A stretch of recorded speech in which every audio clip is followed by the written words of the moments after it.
I love excess overlay. I'm troubleshooting right now. I can't see chat at all. Okay. Give me the... Give me the fucking...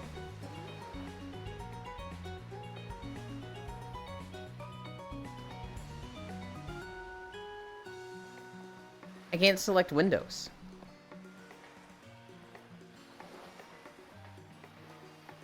What is happening?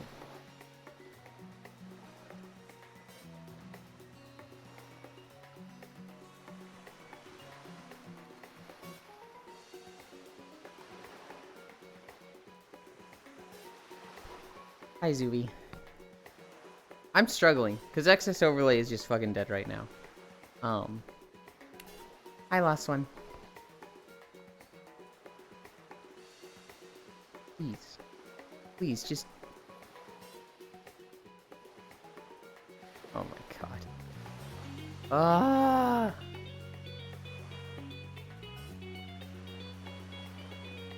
No, that's not...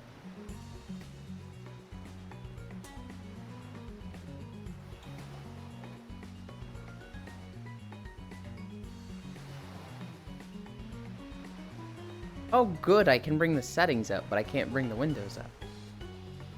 Hi, Gale. Hi, Bits. Ah, fuck you, Sui Sip. Where's the... Hi, Strog. Thank you.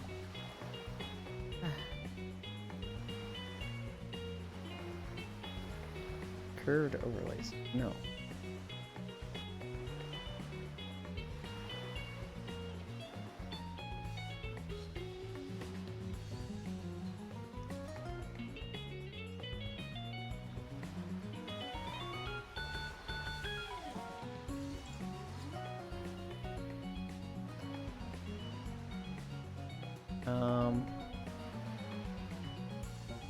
Oh, that's a thing I want.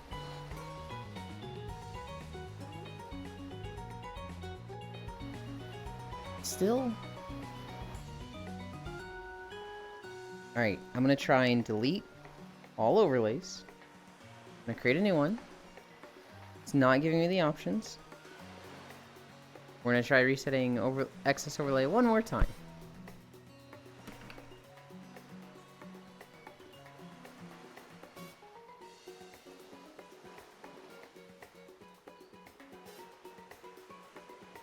And then...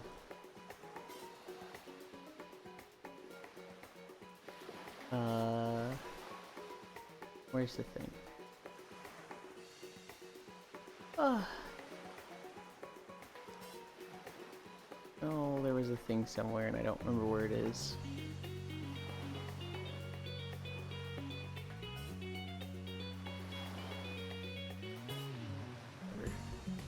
There's a way to launch excess overlay in administrator mode, and I don't want to do that. I want to see if launching it outside of administrator mode will, make it behave better. Hi, Seafire.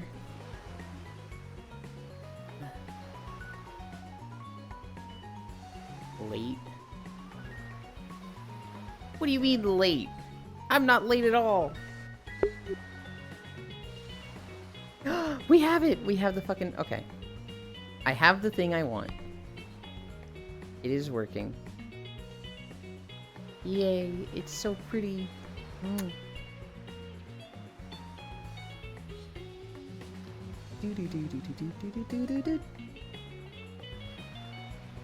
Oh wait, did I speak too soon?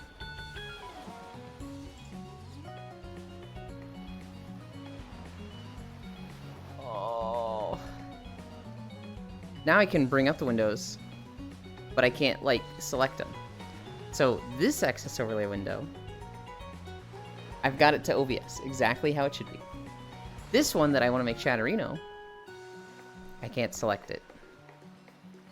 Oh, there we go. Excess overlay and bullshit, they both work so good. I might be able to escape work to make the cuddles hype. Hi, Jan. Not you, I'm late? Okay. 2 minutes, 12 seconds late. Hi, bald ear. Got to shave my legs for the beach. Cute boy in bikini top. Talk about starting off the Friday right. Was here yesterday, thought it was going to be cooler than it is. Wow, Jan, you can't just say that. Bits is here. That's messed up, Jan. This is like his favorite map. Okay, I have done no camera work so far, so we are going to set that up.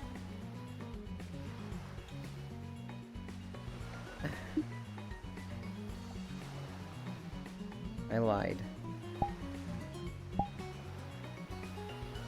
We're gonna take ourselves off green status. Oh, maybe it's a VR thing and not excess overlay. It took me a few clicks to do that.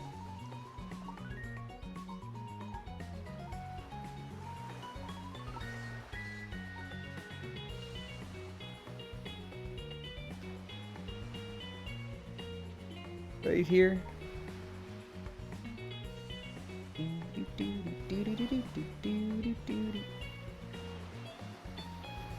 Yeah. The song is fun.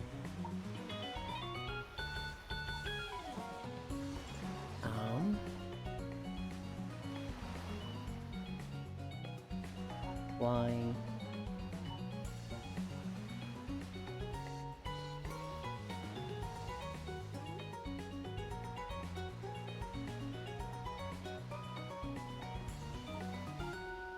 Anchor local. Nope.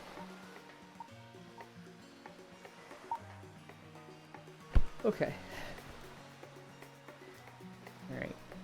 I've gotten really fast at setting up the cameras. When I first started, it took me like 3 minutes to set them up. Hi, Zai. Zai, so when am I getting my stamp like the one on your lower back? What do you mean? You just add it. You just put it there. You can't have this one. This one's Dream Shelter. And you're not part of that, Zai. But you can put whatever you want back there. That's how tattoos work. Yeah, I clicked on it because of the thumbnail and I got clickbaited. I don't think you got clickbaited, Jan.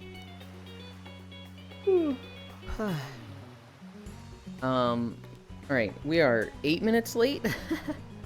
Let's start stretching.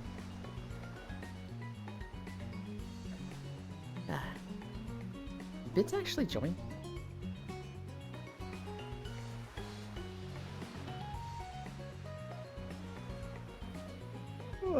Where do I sign up? Yeah, the discs bounce better on that world. Discs? What do you mean, where do you sign up? You just go to a tattoo place and get a tattoo. Or more realistically, for VR chat, you just put it there yourself. Or you talk to a friend and you're like, please, please, please, please, please, please, do it for me. I'm sad I was unable to take a good photo on the surfing board. And that black and green alley, I wasn't. For that one? Oh, no, this one? You can't anymore. That one's fucking closed. Dream Shelter is like... I don't want to say dead and dusted, but... that is no longer a streaming community. That is a, that is a friend group Discord. Hi, Wrath.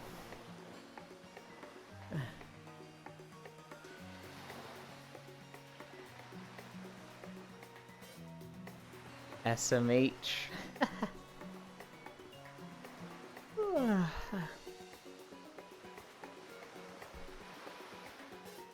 Arm things. Oh, nice swimsuit. Hi, Kisu.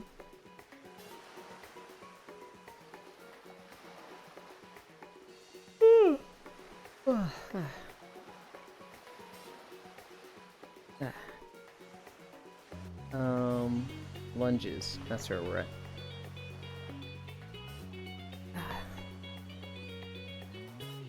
No touchy.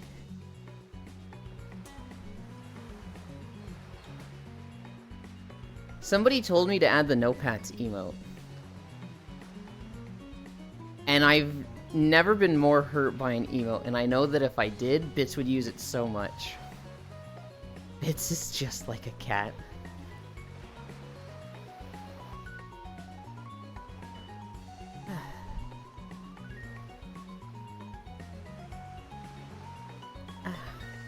Alright. Hi. Oh. I reached, day 11 in my new Stardew playthrough this morning. I am fucking broke and have no income coming in. I've done like 2 waves of crops. A lot of them are withering. I forgot what makes crops wither. It hasn't been crows.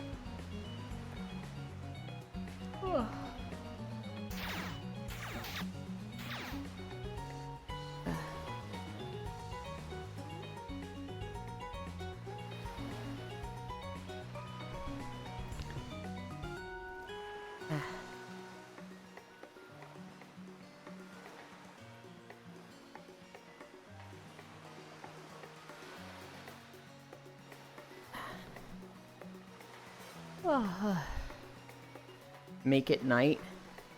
Hi, Jewel. I don't want it to be night. I like day better.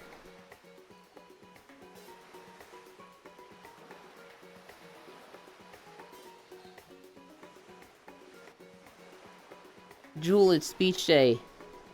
Hop on in your swimsuit. We're going to the beach.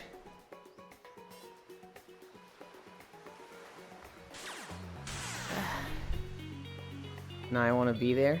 Yeah, it's beach day.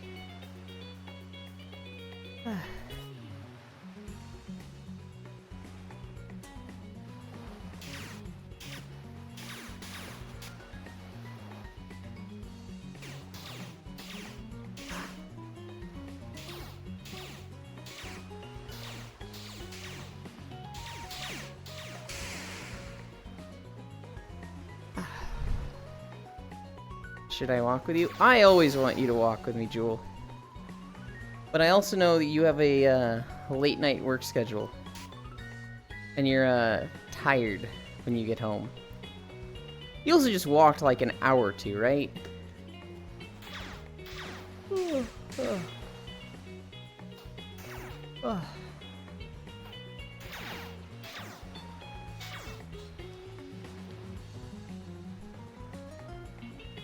Oh, I forgot to fucking... I forgot to fluff the beanbag. And I just missed 13:30. Whatever. 16:40. Not today. Are you gonna play Four Corner Farm in Stardew? We're unsure, Zuvi. That's one of the ones we're considering. We are also very heavily considering just the standard farm.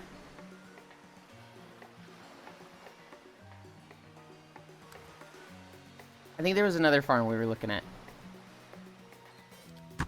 I jokingly suggested the river farm, because that'd be just crazy for 8 people.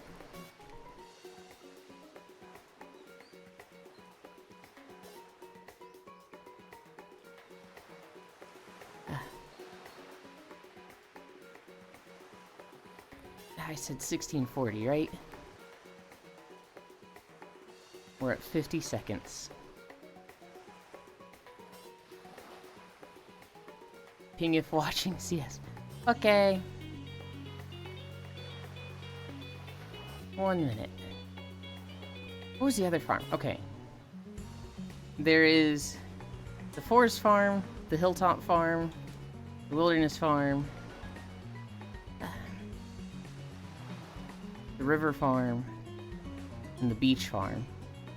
Then there's Four Corners and regular, and now there's meadow.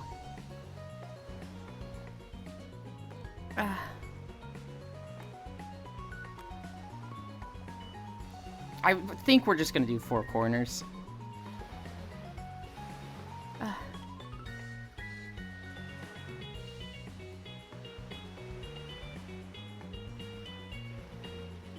Oh my god.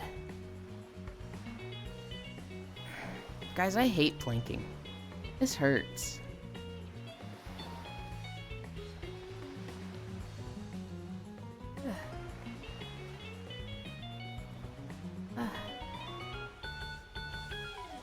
I'm going to try and convince Koi to play with me. Hi, Kiark.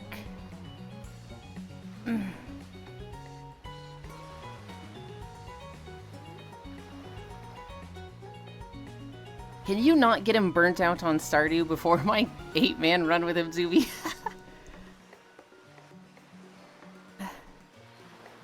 Maybe rope infusion? Oh my god. I have 1 hour before my stuff dies. No promises. Alright, I'll just sabotage it, Zuby. I'll just tell him not to play with you. 10, 9, 8, 7, 6, 5, 4, 3, 2, 1, 0.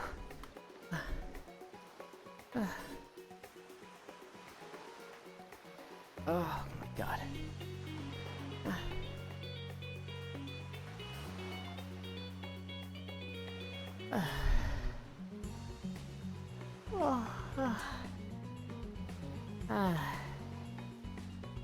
Okay. I want to play Stardew together? It'd be this cute day. Yeah, bro, I love farming and making the farm more efficient. Oh, okay. That is... No. Zuby is that person.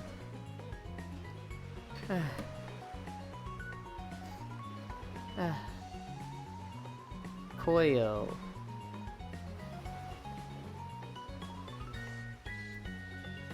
Hey, I don't know how to deal with this. Zuby said he's gonna ask you to play with him so you get burned out before the collab. And he can still play with you on Tuesdays. There. Sabotaged. Sounds like you would if you ask me. Hi, Pixel. Imagine playing games with people. I bet Ewan wants to not spend money until he can get strawberries. Wait, it's beach day? It's beach day, Shocky! Hi. Ewan is ratting Gerzubi out. I am. He's trying to sabotage my time with Koyo. This dude already plays Civ 6 and Baldur's Gate daily with Koyo, and he's like, that's not enough, man. I'm going to tire him out of Stardew so that he drops from your run because he's burnt out, man. I don't want him playing with weak gamers that don't get strawberries. It's messed up, Zuby. What did we do? We didn't do squats. That's what I'm forgetting. Daily, it's like 1, 2, 3, 4, 5. 4 days a week tops. You know the last time I played with Koyo was? I don't even remember. I don't even remember, Zuby. 1, 2, 3, 4, 5. Man, Zuby, you're so toxic, Corekeeper, I think. I think it might have been Corekeeper. And you were there for that. But it's not enough. It's not enough for Zuby. 1, 2, 3, 4, 5. 1, 2, 3, 4, 5.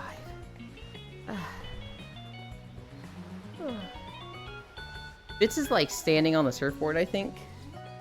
But it's so desynced for me.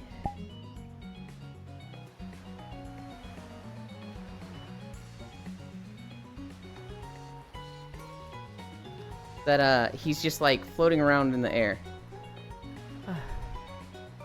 Slow down your count. Those 5 are too fast. Alright, I'll slow down next time.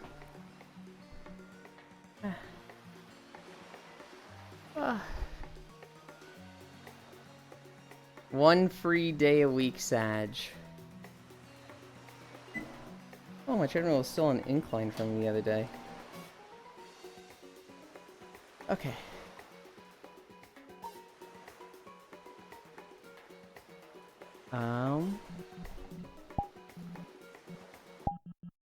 I cannot hit play from Excess Overlay anymore because it prioritizes Twitch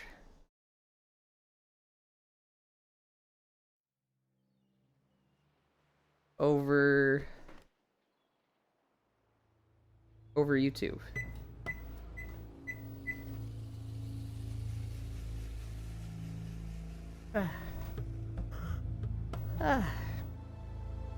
Hi, Global. Free incline? No. We already fixed it. Fuck. Yulin, if I can get America to denounce me, I declare war. That was real, right? Yes. If you can get them to give you grievances, then you can declare war. Hi, B-Top. Yeah, it's walkies. It's beach day walkies. Yo, I farm here in Season of Discovery. Always declare war, Zooey. Well, we have a rule, Gale, that you're not allowed to declare war on the bots.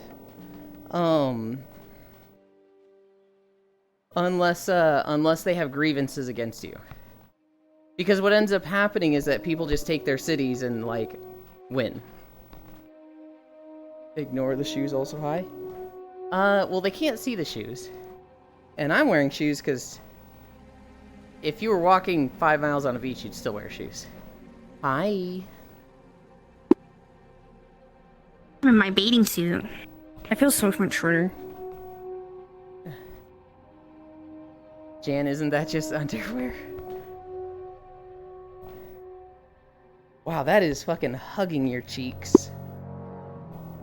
Oh, look at my butt. Wait. I can change my swimsuit. I have like 3 of them. Hog. So plant a unit inside their borders and have them declare war on you instead. I'm EP after donating plasma? Good job. The best I got. I mean, just declare war on a city-state they are suzerain of and you are golden. You know what it does?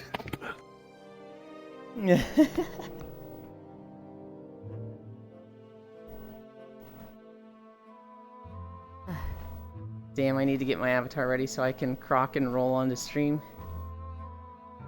Good lord, Strog. This doesn't do it. It only does it for the front and the back, that's all. These two are scaring me. Because I don't know, but they are just like, they know. I'll put the walk again, okay. Well, I have my plan for next week. What's going on there in the background, don't worry about it. Strog and Crocs. Oh!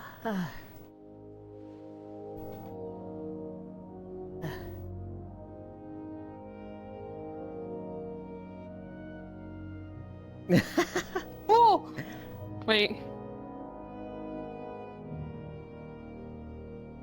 Why do you... Okay.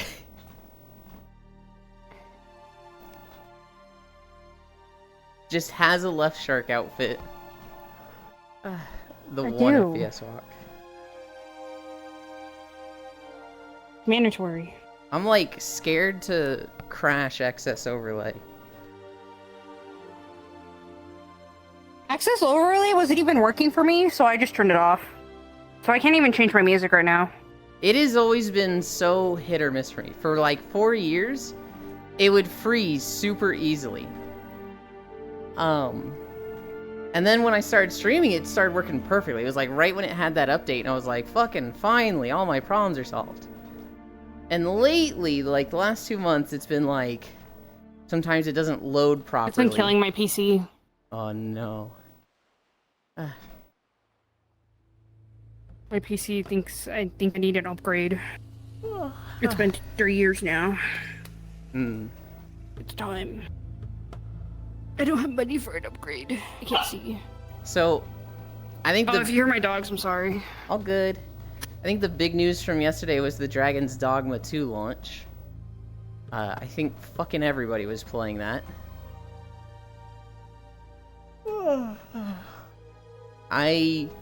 If I get it, it'll be when it's on sale. The clouds change. What do you mean they That's amazing. change? They move. Like actual clouds. If they do, it's really slow. Just like my eyeballs. Already like Jewel, now I like her even more. Wait, who is that nerd? This one is Jan. You know Bits. The one in the shark outfit is Summer's Jewel. Hi, Grandfather Chaos. Dragon's Where did my Dogma dog 2. go? Oh! I got a new pug. You got another I got one? another one. I do. His name is Maui. He works in the beach episode. So now, now the first dog, Winston, I think, has a friend. Yeah. Hell Yeah. I also have a cat and a fish. Mm-hmm. You one of the type of people that just I'm likes tired, having actually. a zoo of pets? Yeah. When I was like 16, I had a friend that was like, I have 3 dogs, 4 cats, 4 birds, and it was just like, oh my god. He's trying to eat my face right now.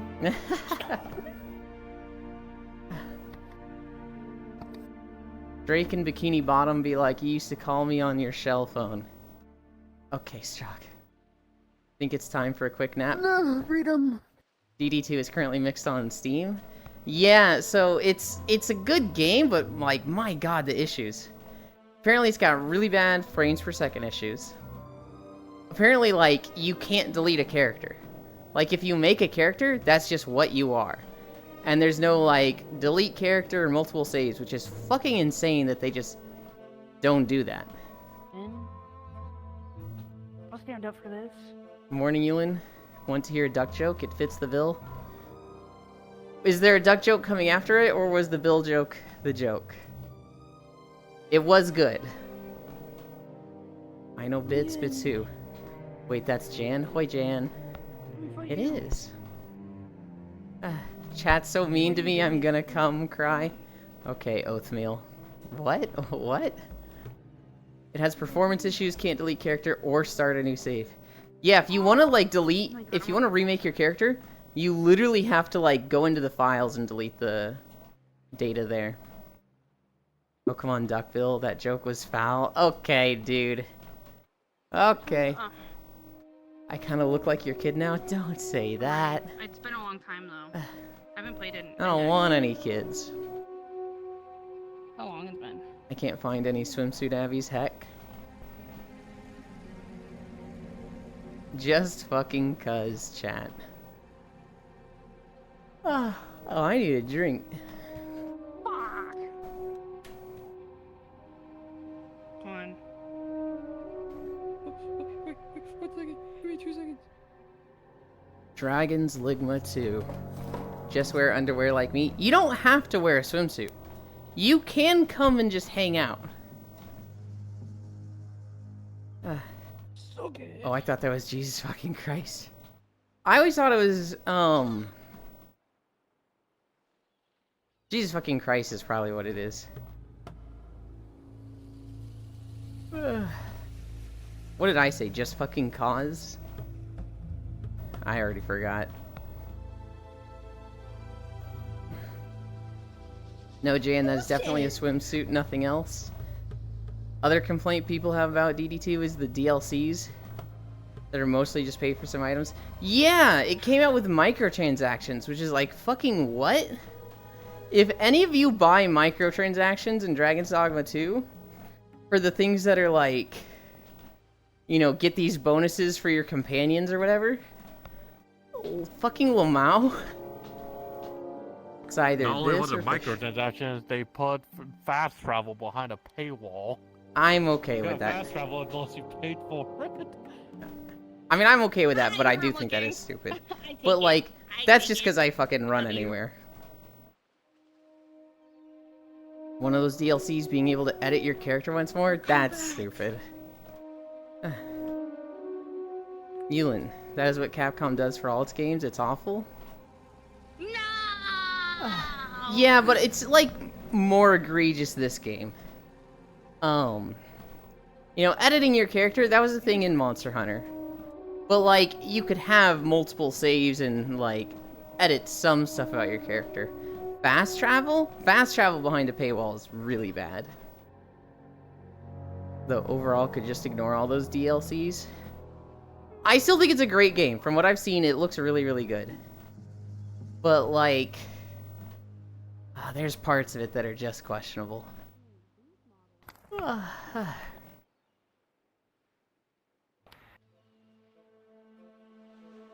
There's parts of the DLC that's just like, this is so dumb. My leg kind of hurts. Like, right where my hip is. I'm like, ow, stop it. Why?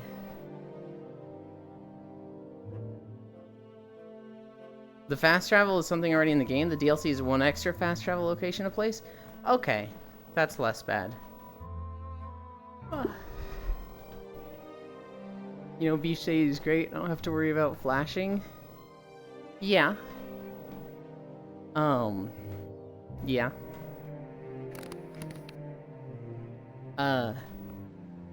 Who did I watch? I was watching Hunt play it. I was watching Smug play it. There was someone else. Fast. You know, maybe time for ibuprofen. You're getting on in years. Shut your mouth, Strog. Oh, I was watching Older than Kimi. me. Huh? I forget you're older than me. Yes. I am. I'm like a baby. So, like... Actually, I turned 23 like last month, though. Yeah, I remember your birthday stream. Do you remember what it was like? Sorry. Do you remember what it was like when you were in high school, when you were like a freshman? And like all the seniors just seemed so like they were giants and like wide and muscular. And then when you're that age, No. they just seem like the same as you. And then when you're like 25, you look at seniors in high school and they all just look like kids. That was very much how it went for me. For me, since I'm like 23, you know, it's like I'm not there yet. But like in school, like in high school, when I was a freshman, I became the friends with all the seniors because they thought I was a senior. Oh. Or are you So just I did, like all my freshman classes. Were you just Hey, like graduated really on tall time. as a freshman, or? I'm 5'7". I've been 5'7" since like middle school. Okay. So I guess I've been pretty tall. 5'7" gang. I Yeah. thought I was 5'6" my whole life. And then about a month ago I realized I'm not 5'6", I'm 5'7". Small people. That was me on middle school? Yeah, you can ignore it and enjoy the games. And don't Not let people crashing? decide what games you enjoy. With that said, though, I don't want to see more of the MTX bullshit in games. So all the negative press hit them. Oh, I'm older than Joel. Yeah. Hello. Hi. Hi. Main issue, personally, would be performance, since I see the DLC stuff as just optional stuff and I can ignore. Here's the thing, though. As they get more bold with the microtransaction stuff, it gets more and more frustrating, because, like, right now it's annoying, right? Right now it's like, oh, it's annoying, but I can avoid it. But if it ever becomes a thing that's like, you know, it just gets a little bit more worse every year, eventually it becomes a thing we can't ignore, right? So, like, it used to be, like, take Monster Hunter, for example. Back in the old games, you bought the game, you had the game. That was it. There was no, like, even the DLCs, you didn't pay extra for. It was just like, hey, here's additional content. They didn't even really call them DLCs. It was just like, hey, we've added this cool quest to the game. Hi. In Monster Hunter World, you started paying for stuff. You started paying for emotes, edit vouchers, you know, decorations for your house, character edits, stuff like that. And then in Rise, it's like even more, right? Oh, there's way more DLCs for Rise than there was for World. So it's just like more and more of it is getting put behind the microtransactions. And it's like, yeah, it's not a problem. You can play Rise and have an awesome time and do every fight. But, like, it's just that it's getting more and more. Main issue personally would be the performance, since I see the DLC stuff as just optional stuff that I can ignore. I wanted to date a senior when I was a freshman.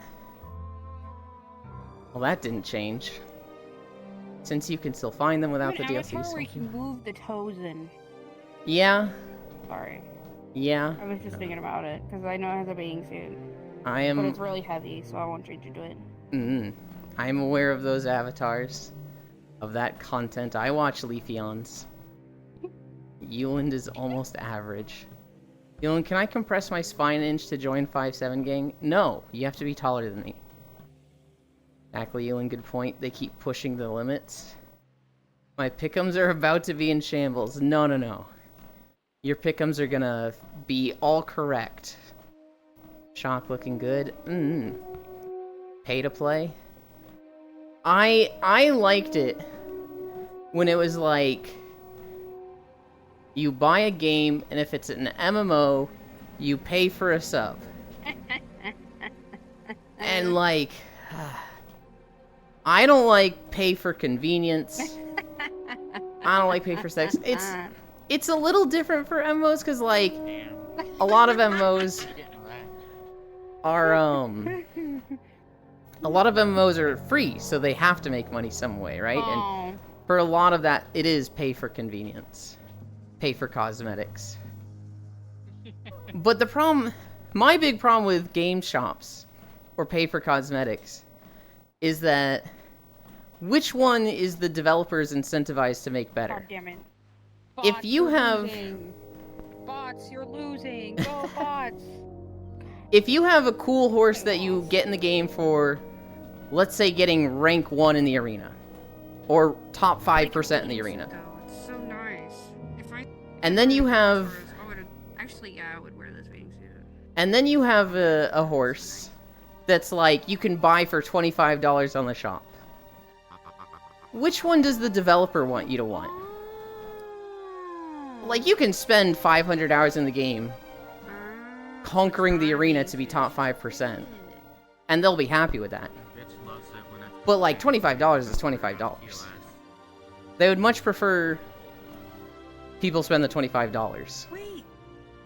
I can show you my dress. Now, they shouldn't. I think it'd be better if hundreds of thousands of players all spent 500 hours in a game, made it popular, and got more people into it, I only have like then the same number of people just spend $25 and quit in a week, right? But this one I was working on, and then my mom short-sighted. was working on it, and they gave up on it. I'm kind of sad. Yo, who is super cutie in the red bikini? That is Shockrail. She streamed for 12 hours yesterday. You did, though! Like the texture on it. These are what my candy bags. I'm making candy bags for my coworkers' kids. I started This is playing like the Teardown color. yesterday. Game is mega fun. I've never even heard of Teardown. What is that game? I hate this outfit though. It makes me sad that it was never finished. Elin, do you agree with this? When you pay a sub, everything in it should be Good included. question. As in server transfers, is, faction like, change, is it, cosmetics like- amount, everything. What do you, That what- shit when you still see pisses this, me what off is that this? WoW got Right. away with. I would say watermelon until I saw the flower. Okay, with the flower. To an extent, Baldier. For World of Warcraft and Final Fantasy, yes, absolutely. I think the game should be sub-based. I think it's highway robbery that you're paying for expansions. And I think all of their, like, service I smell fees bomb. and game shop stuff is The complete cactus. bullshit. Now, if they had I a see it subscription now. of I see it. $5, I think I'm gonna change it to like just having little cactuses all over it. To be honest. if they had a subscription of $5, I'd be more okay with all the extra fees and stuff. But that people are paying $15 a month and expansions and cosmetics and service fees. That's just like, man, fuck you. You're. It makes sense their sub numbers went down. Time to make a whole new avatar and not know what I'm doing. You want to see a wedding dress that I put together for one of my streams? I'm gonna turn earmuff mode on. God, I did it myself. Oh God. Where is it?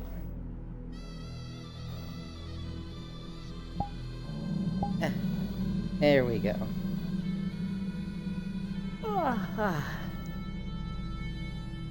Although I'm gonna increase the ranger. I had to do the fizz bones. Oh,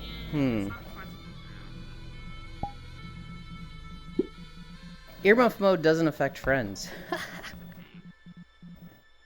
We also have this one. I didn't make it, but like my Uh, mommy did. It's my Halloween fit. Where's the thing for friends?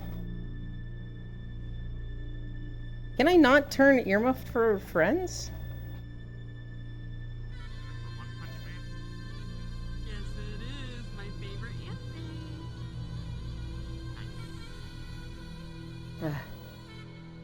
Damn it.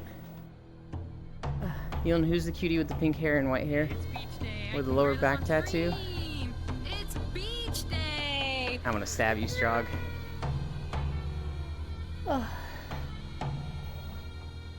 Fucking love beach day. I should be sleeping, but I don't have work today. Hell yeah. I like my One Punch Man fit. Yes. Thank you. I'm the third sister. Their long lost sister that has no psychic powers. That's tragic. Could you imagine Special. being like Uh, the third sister to the number 2 hero and the rank 1 B hero and just being like, well, I'm just an here. accountant. We had a pretty good sale last week. Eldest sister, stopped a dragon yesterday. But I had some pretty good sales for the company. until my building got destroyed by No. my elder sister. God.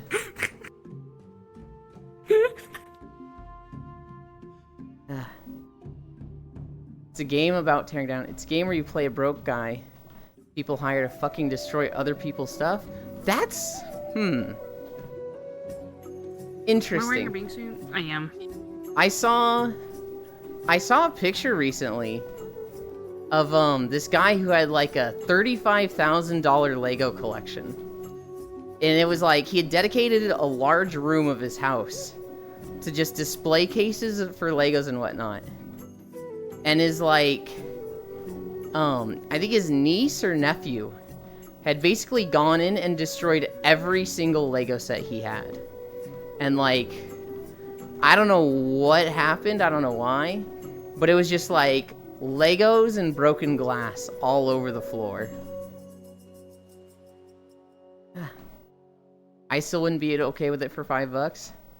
That's still way too much for me to play on a server. Because God knows there aren't any game masters around to help you out and WoW. Well, okay, so if it was...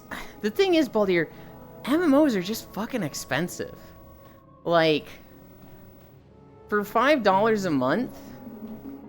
I don't know how much, profit they're making. Hi, Jerchin. Isn't that the Lego movie?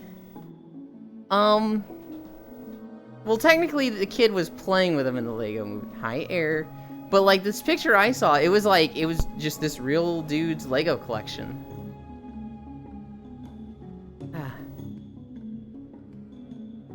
Don't you mean Zelda? Lol. Hi, Jordan. Air at the bottom, Air. I didn't pick what game I was gonna do today. What are the options? Let me look at my Steam. More to it than that. Have Well, you I can played? do art. Have you done the new Stardew stuff at all? I don't have Stardew. Whoa, wait. What do you mean you don't have Stardew? Everybody has Stardew. I don't have Stardew. We are not doing the whole What? like I don't have Stardew either. Uno What? thing. I don't have Stardew. It did not come with the Xbox Game Pass. I don't know how people don't have Stardew. It's been on sale for like $1. Oh shit, here we go again. Because I don't have any friends to play with. That's why I don't play it. You can play it I solo. don't have Stardew either. I don't like playing solo. I started playing games in 2020, and it's all been with people. I don't like playing games by myself. It's Oh weird. my Well, goodness. I have games that I do play by myself. We got Dave the Diver, great game. Everyone should buy it. Yep. I have the Spirit Farewell Edition. I have Wobbly Life. I was thinking about buying Dash or Dance Dash. It's like Beat Saber, but That could be fun. DDR. Yeah. I have Oxygen not included. My stream dies when I play Overwatch 2, so that's off the table. You don't want to play that anyway. But I love it. It's Overwatch. Could you play like any other shooter? Play Counter-Strike with bits. I play Fortnite. Play Counter-Strike with bits. I don't know what Counter-Strike is. Oh my god. But you know Overwatch? Yes, it's because my friends play Overwatch, so I play with them. Hi, Loomis. I have Plague Inc. I got Escape Simulator. Hi, Farisu. Tabletop. I guess like Pal World. I got bored of it like within not even an hour. Oh. They're adding a raid battle to that soon. Oh, weird. I would play Dave the Diver. I also have Elden Ring, but I don't know how to play it. Elden Ring. Play Elden Ring. Phasmophobia is my favorite. That's your favorite? Yeah, but I like to play with people. It's not fun playing by yourself. My favorite thing is to find the cursed item and use it immediately and killing my friends. Try to get Yulin to play it. That will never happen. Yeah, we should play. Come on. The price for Phasmophobia is $1,200. What if I buy it? What if I buy it for you? You would have to buy it for me. And how much is the game?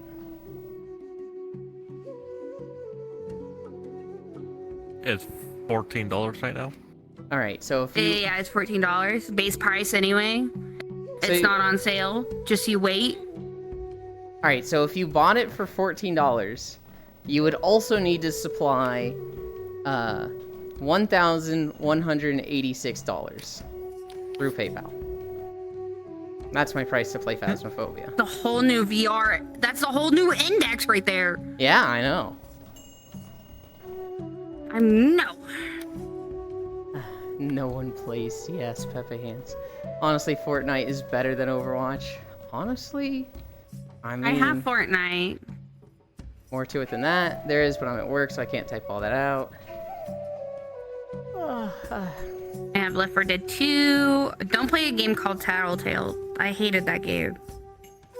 Because you bully people too much. I got I'm not Witchy, going away near you armed with a Devour. gun too. That is not true. Bits boomers play CS. I'm fair in CS. Neuron activation. Yuland has a goal. Stop. Oh god. What about the forest? No. That one has a Nah. scary zombies, not zombies. Bits, you always look fair. I'm talking about your bullying. Yuland is a scaredy cat. I'm oxygen not included. That one's good. It is good. I have They actually shoot now. I've named some of them as my friends, and I saw them all die. It was very Yeah. sad, so I restarted. Yeah, well, that's just gonna happen in that game. Until you're like 5th run, you're like, okay, I know exactly what to do. They're gonna die. But that's part of the fun, is killing your friends on stream. XCOM is great for That's that. true. You could play XCOM and have a channel points redeem to like put yourself as one of my soldiers and then get them killed next mission. Oh, I have a game called Universism.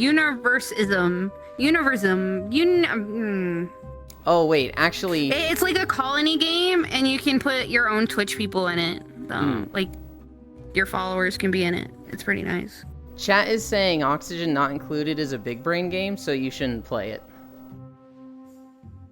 What do you mean? I have a big brain. I can use my brain Well, I don't. sometimes. Not because of that, but because like, you'd be streaming it, and that's a lot of focus, a lot of things to focus on, right? Not Oh yeah. any other implications.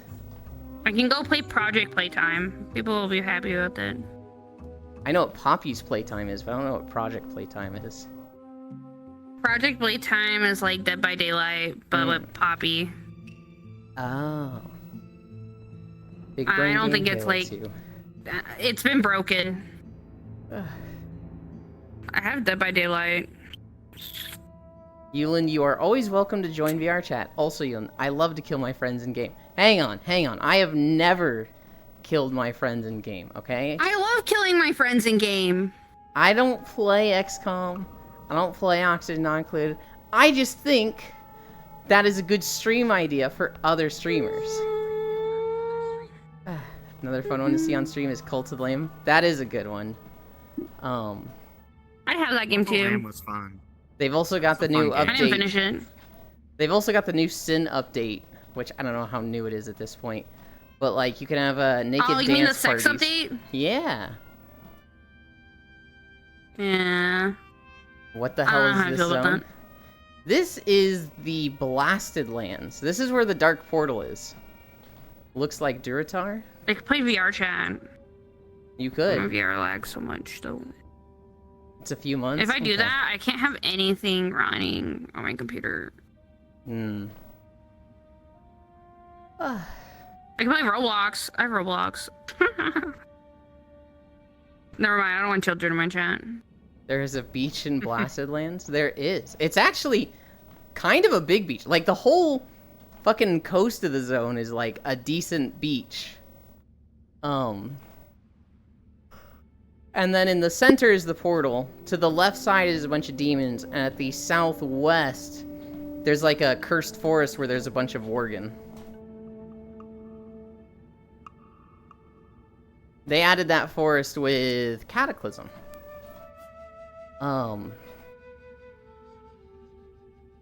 Yeah, I just want to play the new Stardew update.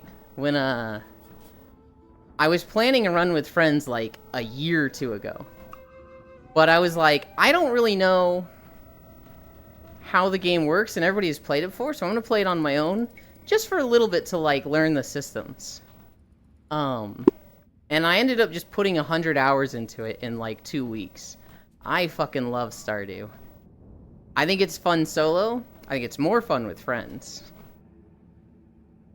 But Stardew is Never played one of Stardew. those games where you're like, oh, it's a little farming game, right? You've got a farm and you plant crops, and it's like, yeah, you just described like 3% of the game? That sounds like Stardew. Yep. There is so much to Stardew. As per their patch notes for the patch that just came out, you can now drink the mayonnaise.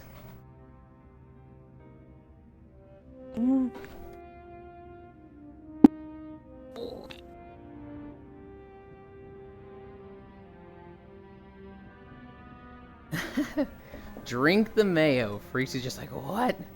Why? Why not? There's people that like drinking mayo. Abhorrent. We call those people crazy. People are doing a mayo speedrun. That was crazy ones. I call those people American. Because Americans have shit mayonnaise. And other places have better mayonnaise.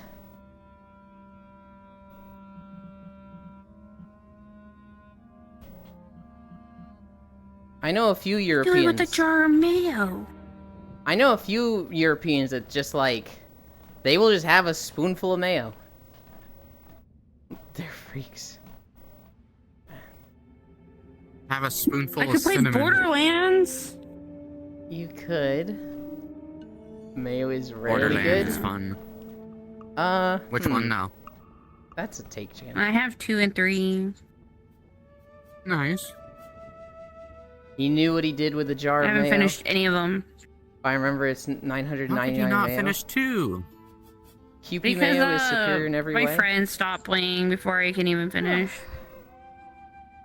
They stopped playing with me. I don't like playing games by myself. Crazy, I was crazy once. Americans have shit chocolate too. Tell where the mayo spooners are. I'm gotta going to finish talk to them Borderlands after 2. stream. Do you? I feel like Borderlands was like amazing for its time, but now it's a little dated, and it's certainly its humor is dated.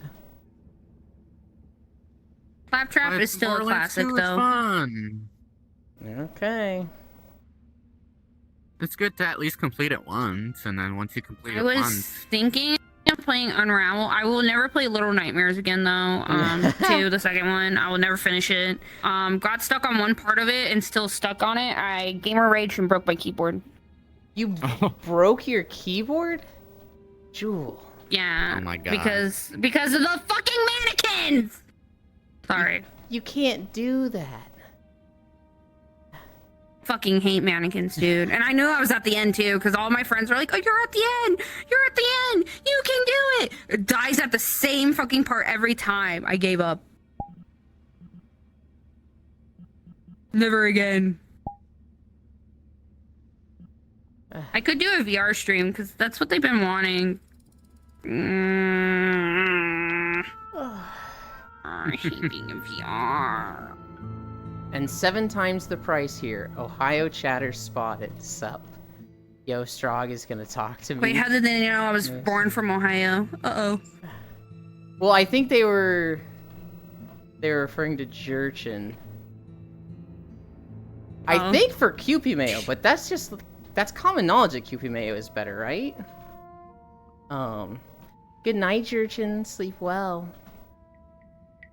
Borderlands 1 to 3 were good. Mayo is delish. Not even close, buddy. Borderlands 1 DLC, though.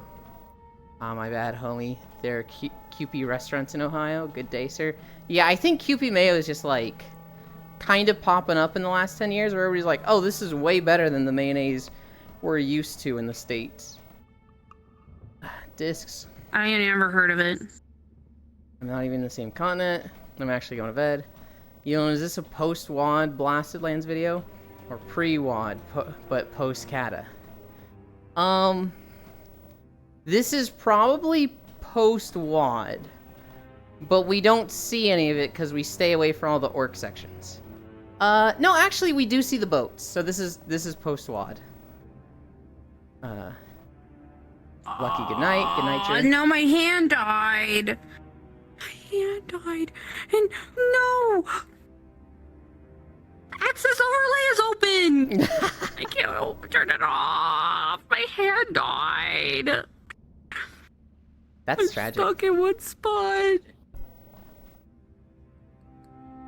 Surely it won't You know, clog that your means arteries with blood. bedtime.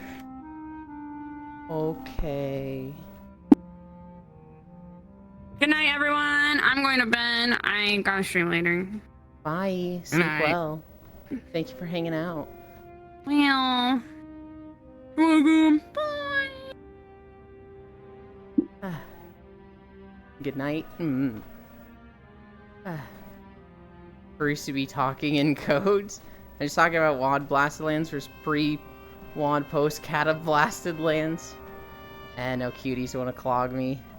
So might as well do it myself. Oh no. Just get on for cuddles. You'll find somebody that will clog you. Probably.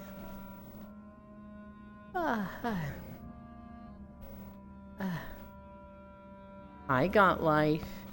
Hang on. Is that a fucking Hobbs emote? No. Maybe?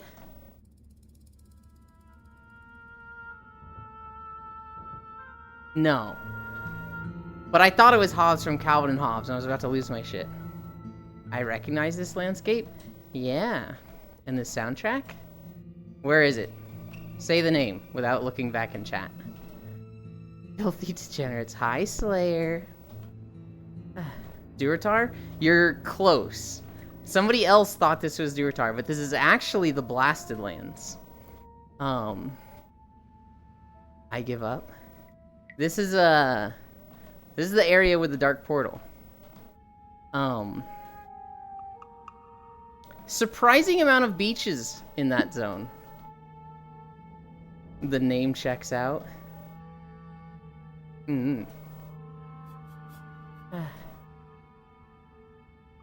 Guilty as charged. Those Murloc things aren't in Durotar? Yeah. This is the Eastern Kingdoms video. And so, I do have a video of the Durotar beaches. But that's in the Kalimdor beaches video. This is the Eastern Kingdoms one.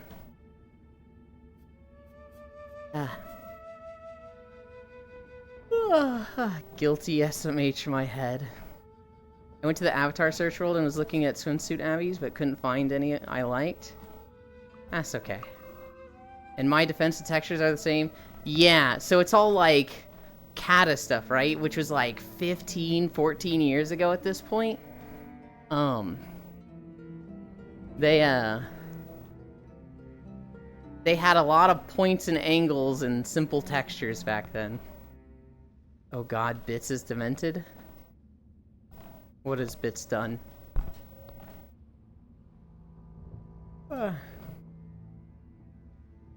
Kata is easily one of the worst expansions. I feel like Farisu just looks at one perspective for the expansions and ranks them based on that. Oh, now he's normal. Hard disagree. He went AFK.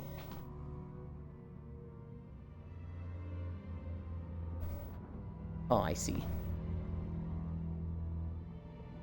World revamp. Kata's extra depressing because it came right after Wrath. So the way I rank them, got life. I put Legion at the top, then Wrath the Lich King, Mists of Pandaria.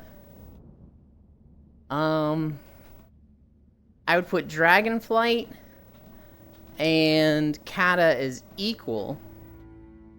I would put Burning Crusade there equal as well. No.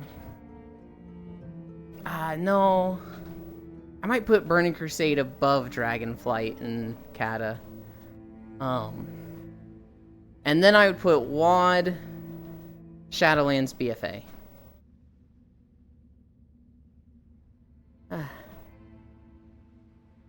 Quotation marks revamp, and the hype from the Instance Ice Crown was huge. Yeah. Tan lines. Celestia has some good avatars with something close, if not having a swimsuit toggle. WoD, Legion Mop are same tier. SMH. I've never seen anyone like Draenor as much as you, Farisu. No need for a fancy swimsuit. Uganda Knuckles is made for every occasion.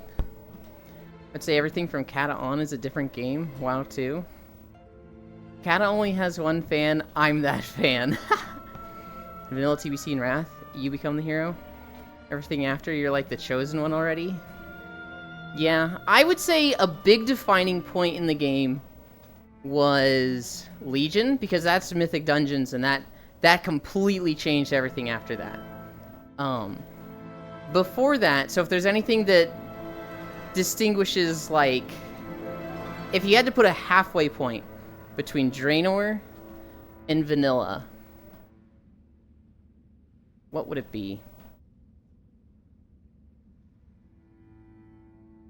I would say midway through Wrath of the Lich King.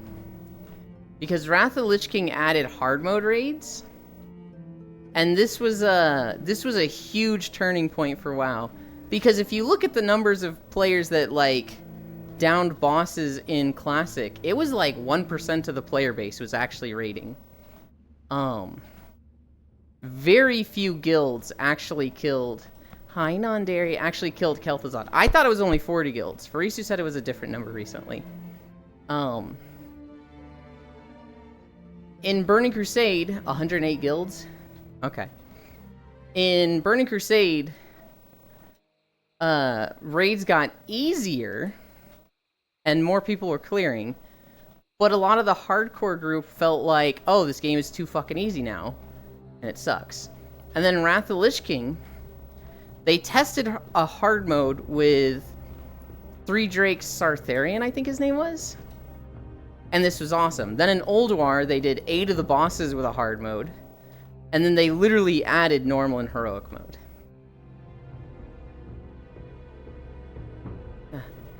Yeah, and I'll stop taking pictures in just H of people. Vanilla its own thing, TBC, Wrath of the Lich King, Garbo. But still better than BFA, Shadowlands, Dragonflight. Holy cow. Kata, its own era of doo-doo. Mopwad, Legion, Goated. Only thing even remotely close is vanilla. Wow. That's fair. Is it? I couldn't find it, but thank you. Good morning, cuties. Good morning, cute nerds. Wrath also added LFG from town. Yeah, I don't know if that was... I'd say looking for group from town was good. I hated fucking running to Scarlet Monastery as Alliance.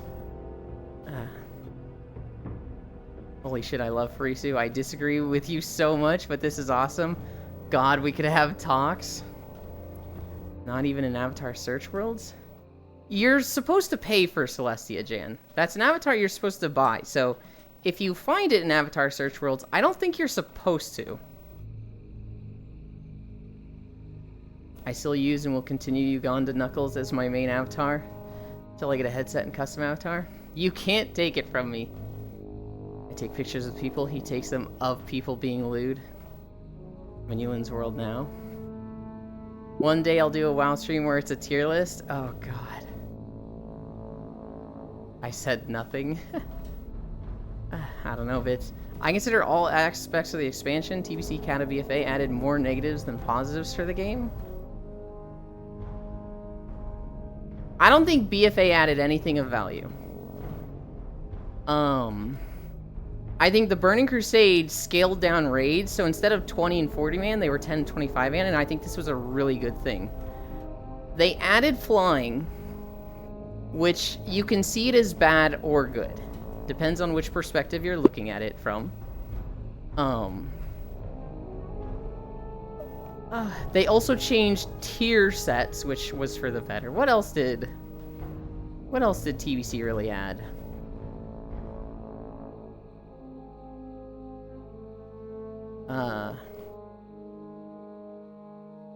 Blackmail Godspeed. Celestia can be public? Blackmail doesn't work, you're just weird? What do you mean by that? What do you mean by that? Oh god. Say what that was. TBC's best edition is the arena system. I don't PvP, so I didn't think of it, but yes, they added the arena, and that's good. Gave PvC a reason other than rock, paper, scissors, grinding AB. Yeah. They added air swimming. Daily quests, a big one. I'm trying to give specs their own identity instead of class is the identity. It sounds like you like Burning Crusade more than I do.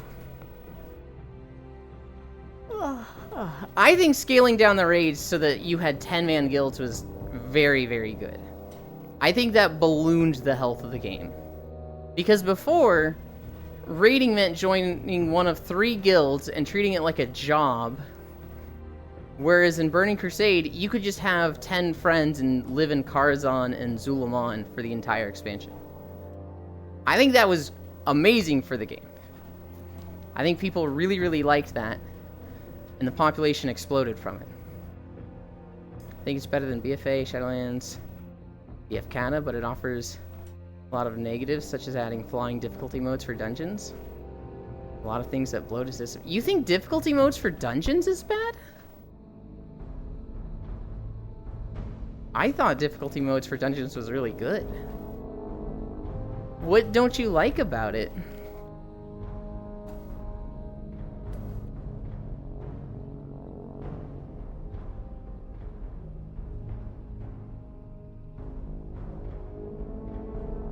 There should be like a story experience and then an actual challenge. Not 5 modes and a scaling 5th mode.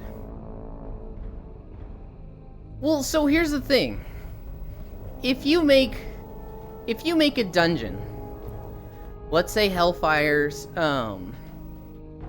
shit, what's the first dungeon in Hellfire Peninsula? Ramparts. If you make Hellfire Ramparts, you run that at level 61, and then just never again? Just, you're done with this? Like, there's no reason to ever go back to it? No, you have a heroic mode, and you have a reason to do it at max level. Silly floating arch. That's part of why I claim Kata and Onward were a different kind of game. Furisu is a gatekeeper. Friday stream. Yulin interviews Furisu about WoW hot takes. What is this? Glowing fragmented ball? Oh, it's bits.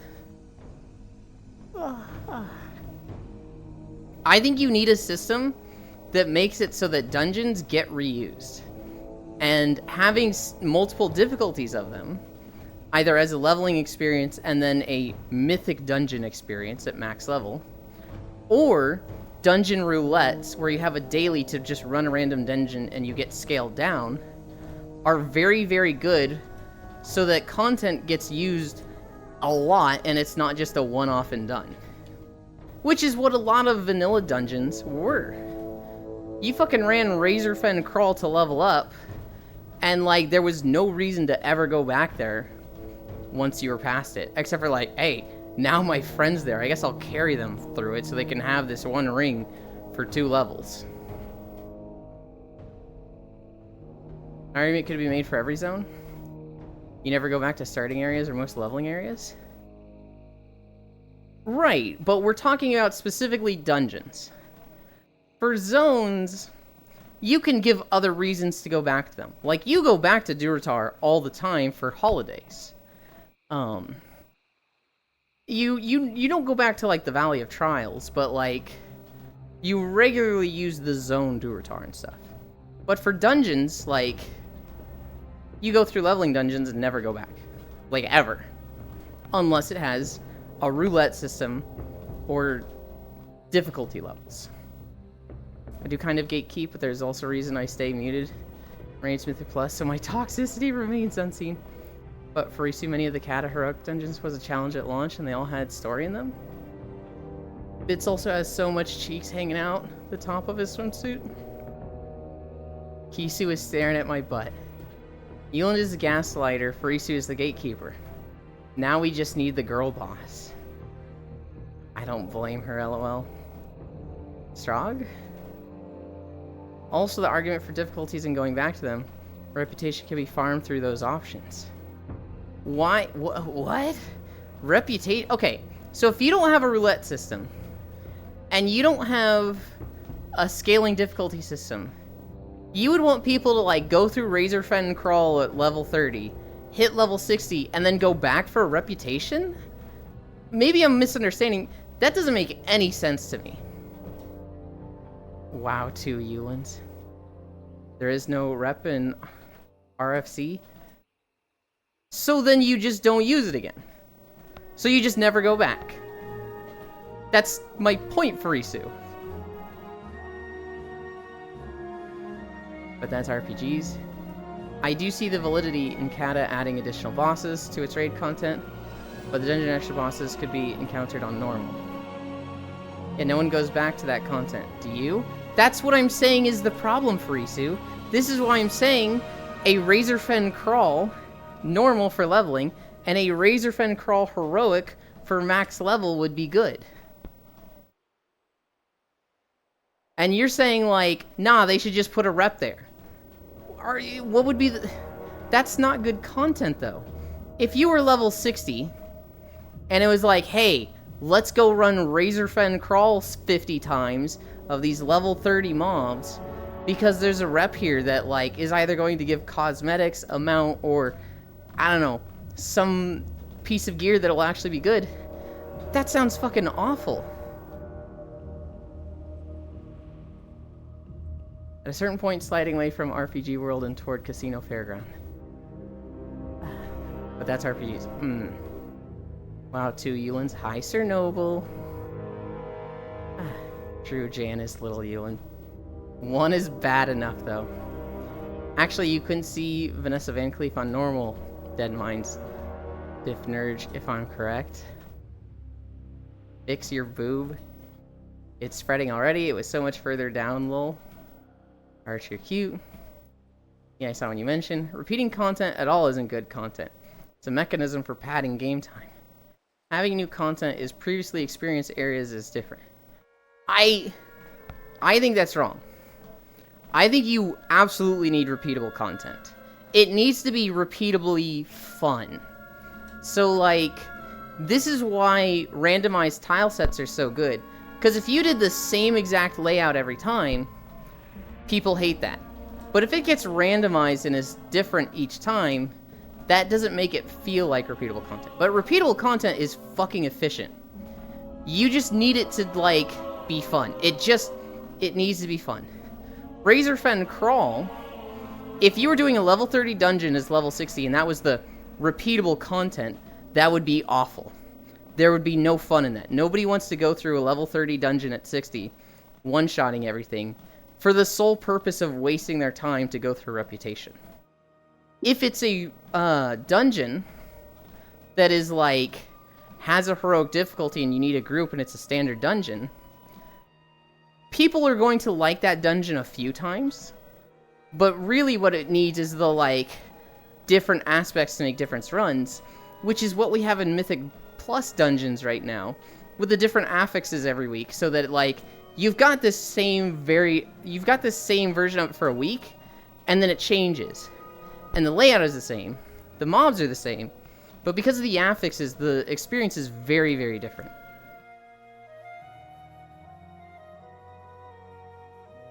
If you think that going back to leveling dungeon content is worth it, why don't you do it in almost any other MMO? Most games I've played, you straight up never go back.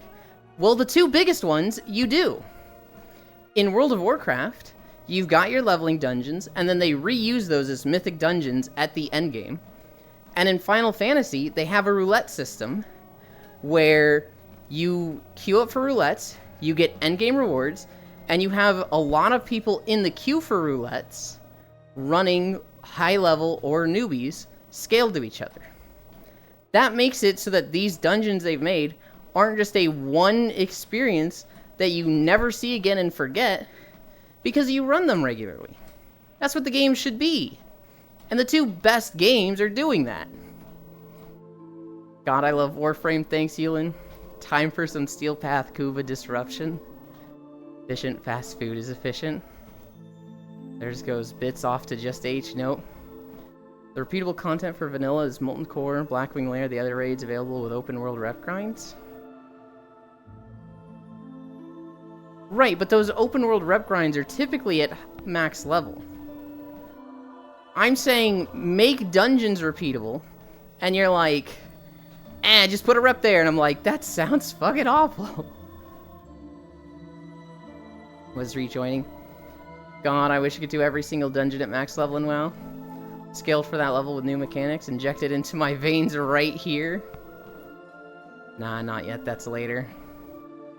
Mythic Plus is just numbers go up. More ARPG than just RPG. And it's the best content of WoW right now. There's way more people doing Mythic Dungeons than Mythic Raid, or not Mythic Raids, just raids in general.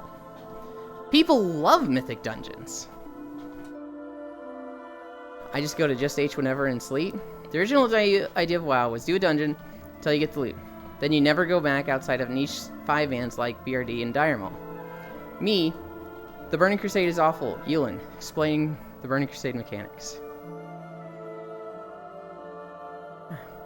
Trying to apply that same argument to other storytelling mediums.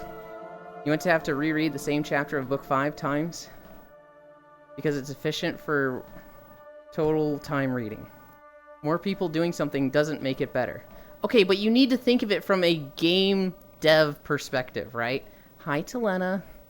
If people are just going to run a dungeon once, why even fucking make the dungeon? Why is there someone naked on stream, Yulin? There's not. Everybody's in bathing suits. What would... If you made a dungeon, which are like some of the hardest content to make because you need a lot of moving parts, you need a lot of advanced mechanics compared to other things, and people are just going to run it once, then fucking why bother? Like, if people only want to run dungeons once, are they even gonna, like, miss them if they're gone?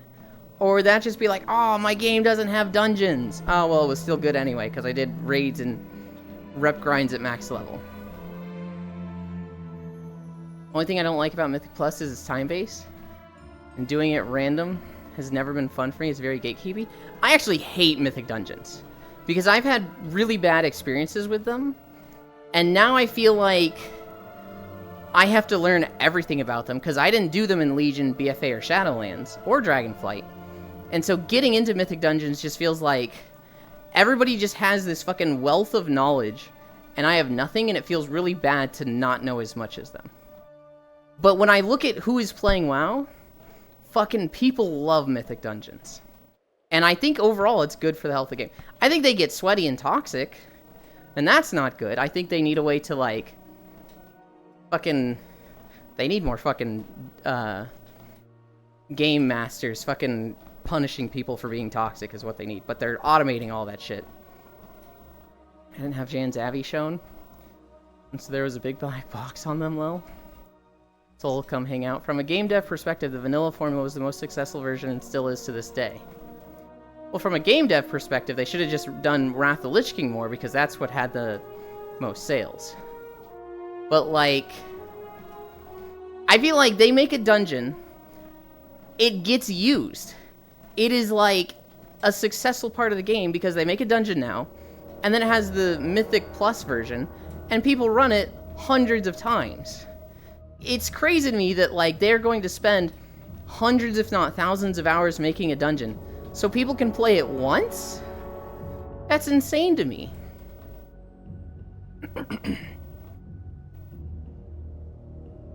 Let's clarify game dev in immoral capitalist culture. No. No, just game dev. Anybody creating something. Don't come at me, chat. I haven't played retail since Legion, so I don't know what I'm talking about. Selena, that's every RPG. Most stories are told once thorough. Right, but that's... You don't plan to read a book for 5,000 hours. You plan to read a book once, maybe twice, years later. With an MMO, you're planning to live on this game. With an MMO, a lot of people play these to just, like, literally spend thousands of hours of their life on it. And so you can't make everything to be done once. You need stuff to be repeatable. Casinos are what you're looking for if you want to repeat the same thing over and over. The best I got, Yulin just hates Mythic Plus. By the way, hi Telena. Do you like Mythic Plus outside of having the correct opinion that it's just a numbers game? It's laying down and floating about watching CS. If only someone else was watching CS so they could cuddle together, if only. In specific context, it can be an interesting game. Most sale means best? Gross. How many times do you read books? I don't think most sales means best. But from a business standpoint, that is what means best. From a consumer, absolutely not. How many times do you read books? I actually don't read books, like, ever. If I read a book, I would read through it once. I'd be like, that was a cool story. And, like, maybe if I was a big book reader, I could see myself rereading it years later. I don't think that's comparable to WoW Story. Hi, Smug. I think with, like, the story of WoW, if you were going through the campaign, you would really want to experience that once and you'd want to skip it every time after that. But, like, with a dungeon, that's not just a story experience. That is also, like, the challenge experience of going through a dungeon with friends, beating the trash, beating the bosses, completing the dungeon, getting loot. I don't think it's comparable to a book. You're taking like 20% of the dungeon and trying to one-to-one it. That's just industry standard for max profit. Not about being a good game, it's about being a high-selling game. Most sales means best is wrong. Also, Shadowlands outsold Wrath of the Lich King. Oh god, did it really? Hey now, Ewan, I keep reading. Asoioth book? Books from that universe? I suppose that is a whole another thing. I can get Will in here. He cuddled me when I watched CS last week. Plus, this debate has no interest in me. Book/reading. Don't even get me started. Hi, Smug. Depends on the book. I've read some of them many times. I watch CS too. Sup, Jan? You're talking current dungeons and trying to apply them to instance zones and RPGs? How am I trying to apply them to instance zones and RPGs? I'm trying to focus just on dungeons. And here's my understanding of the debate. You and Farisu want dungeons to be a one-off thing. You go through the dungeon, have a story experience, kill the bosses, kill the final boss, and then never come back to it. And I'm just like, I don't understand why, when dungeons are one of the most, like, difficult things to make for a game, one of the most time-intensive things to make for a dev team, they want them to be, like, the main content if they can. They want it to be repeatable. The reason that dungeons are instance is because it could interrupt the carefully balanced mechanics if it was open world. Yes. Not because they're intended to be spammed. But they want both. They want it to be isolated so that you don't, like, interrupt it with open world stuff. But they also, not necessarily spammed, but they want it to be utilized. If you made... If you were like, I don't know, if you had a job making playgrounds, and there were 5 things at this playground, and 4 of them were literally just like, build them like Legos, literally buy the set, put them together, tighten the nut and bolts, and put them on the ground, and then you had a custom playground device that your company made, that this was your specialty, no one else had this. You had spent thousands of hours making this, researching it, trial and error testing it, and, like, workshopping it. And then, like, you'd want that to be the thing people like the most, right? As an artist, as a creator, right?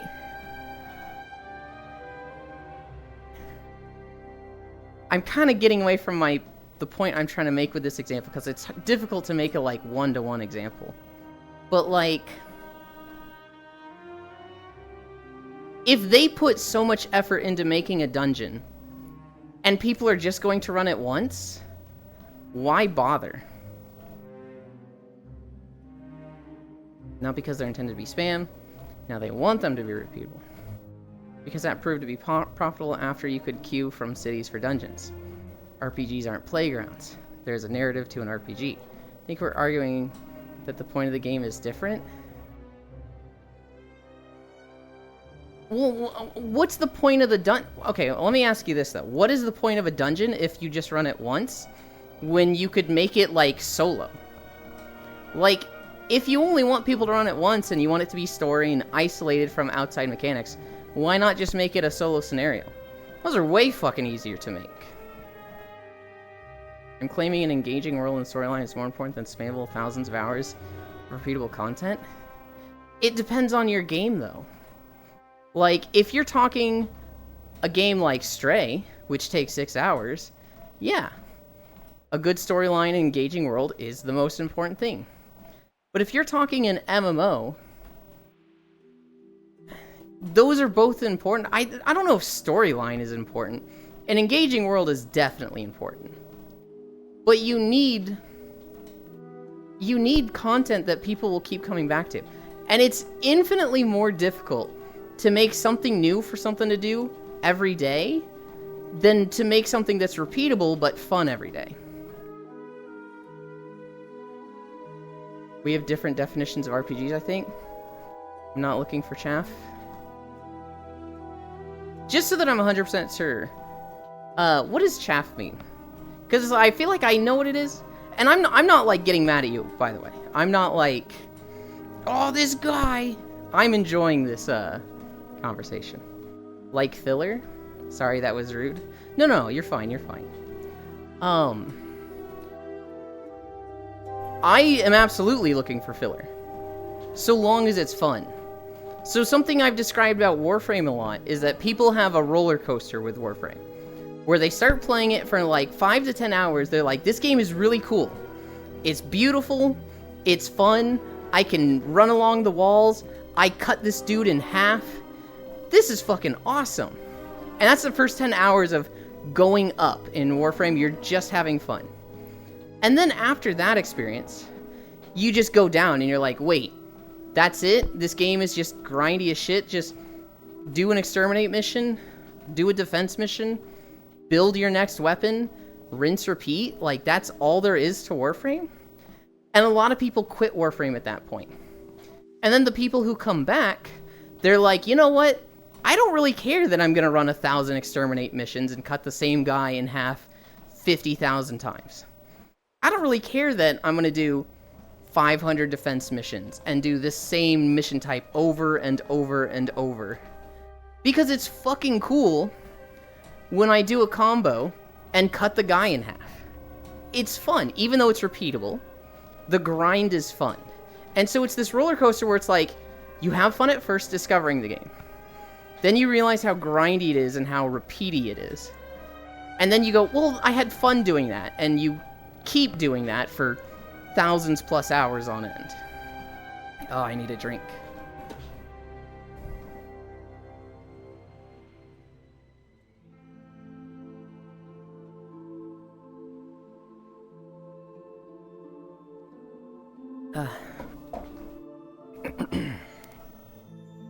Bitsy root for a team, or just watching for good CS? I like repeatable dungeons. Me too, Lost, me too. C9 because I know the owner of the org, rooting for them in Heroic. I know Vitality Spirit Finals. Also Euland, Asoyaf. Is a Song of Fire... Okay, Song of Fire and Ice, aka the Game of Thrones universe. You want to know what that is? Okay. I'll BRB a minute. I want something I can finish. Warframe is something you can finish. Then you wait for the new content to come out, and you're also satisfied. I'm never satisfied with WoW past Legion. Yeah, WoW typically does not have a finish. There is always that slightly difficult, unobtainable thing. Warforges and Titan Forges. Why Heroic, if you don't mind me asking? Also no Falcons, so that is probably a safe bet for the final. Maybe Dark Horse Mouse. Almost like there's some kind of abusable dopamine response. And exemplified in casinos and fairgrounds. Need my coffee. Grinding for necroparts with bad internet was not fun. I was really sad that they changed D4 to be unfinishable. Can't kill all the baddies in the world. Oh, God life. You cannot get me started in Diablo 4. No, WoW did have a finish point. You don't need socketed Thunderforged gear to do everything in MoP. That's what I'm saying, yeah. Well, I guess I was saying it doesn't have a finish, but at one point it did, so... yeah, I guess at one point you had best in slot and you were like, there's literally nothing I can do. And now, the amount of time it would take to have, like, everything absolutely perfect is unobtainable. Made, not changed. So I fucking love Diablo 2, Got Life. And it had low points, but I did really like Diablo 3. I bought Diablo 3 for $60. I bought Reaper of Souls for, I think it was $50? I don't remember. That had 30 seasons. And so I felt like I paid this much money for 30 seasons worth of game. I had like 1,000 hours in that. And to me, that was absolutely worth it. That was awesome. And Diablo 4, I hyped up so much for people. Gonna hop off, we'll be lurking. Okay, bye. Thank you for hanging out. I hyped up a lot of people for Diablo 4 because I was like, look, even if the game's not good now, Diablo 3 had a rough launch. Diablo 3 fucking had an abysmal launch. And when it finally did come out, it eventually got good. And there was probably like 3 to 5 seasons that everybody who played Diablo 3 had a lot of fun with, that they went hard on. And that makes it worth it in my eyes. Diablo 4 is going to do the same thing, right? You buy the game for $70. You're going to get 15 seasons of good content out of it. And maybe you don't play every season, but even if you only played 2 or 3, that would probably be worth it if you put like 100 hours into each of those seasons. There's no way Diablo 4 doesn't do the same thing. Didn't even get one. I heard people liked Season 2. And to their credit, they are trying to fix it. They have an itemization rework coming with Season 4 or 5 that looks promising. But, like, when they sent out the survey that was like, how much are you willing to pay for DLC in 1 year? $50, $75, or $100? That was the breaking point for me. That's when I was like, I no longer give a shit about this game. I'm done with Diablo. Now maybe I'll go back, you know, maybe they'll have a season that's just really, really good and a lot of my friends are playing. I don't expect it. Last Epoch has kind of replaced Diablo for me, and I had a lot of fun with Last Epoch. But my god. I talked up Diablo 4 so much, and I just feel like they disappointed me and embarrassed me so much.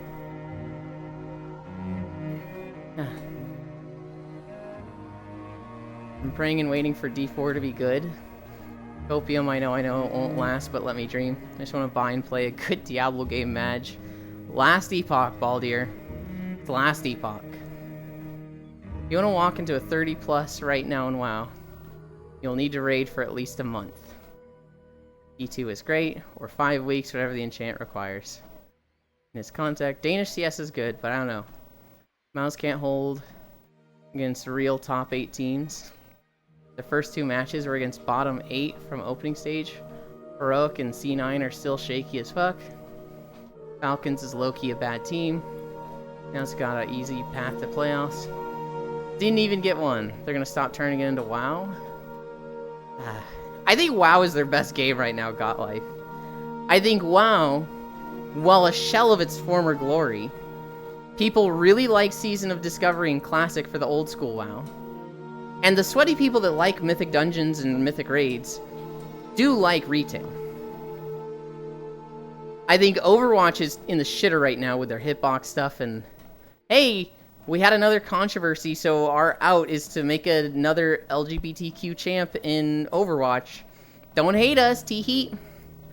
I think Diablo is just fucking trash. StarCraft is dead. HOTS is dead. Hearthstone is dead. Fucking everything is just... Everything is worse than WoW, and WoW is mid. Full price DLC. Yeah, I sometimes confuse how good Falcons are with the Dota 2 team. My bad. You like Danish CS, huh? 2 people I play a lot of CS with is a Dane and a Swede. I've heard good things about Last Epoch, just a lot of interface to learn. It's one of those games, Godlife, that you look at it, and there's a shit ton. It's like really intimidating. But then you actually get into it and you're like, oh, this actually isn't that bad. Eiffel. So like each skill in Last Epoch has its own talent tree. And that's really intimidating. But then you get into the skill tree and it's like, you have a skill point to use. You have to start at the center. Which of these 3 bonuses do you want to use it on? Well, you look further in the tree and it's like, oh, well, this one will eventually make it AoE, so that'll be nice. Let's just work toward that. It's really, really simple once you get into it. The whole old school WoW notion wasn't even them. They took the rebuilt world from that European team. The best part of retail WoW right now is the dragon riding. The team that made dragon riding were fresh hires from the company that made Spellbreak. Oh, that's funny. They didn't even make it, though. They just stole it from Guild Wars, which is really funny that Full's here, because he loves Guild Wars, too. Yeah, it's quite popular here. That in League. Also, Valorant is quite big with the newer generation. I think the best part of WoW right now is Mythic Plus. I think Mythic Plus is really, really good, and the people who enjoy it are just having a blast. I do like Guild Wars CSGO sleep. But at least we're not air swimming as much anymore. I like that we can switch between the two. Because when I make these walking videos, I need air swimming so that I can take a good thumbnail. It's really hard to take a picture when I'm fucking flying at like 50 miles per hour. I coach a Valorant team and would leave in a heartbeat to coach a CS team. Oh no. But yeah. I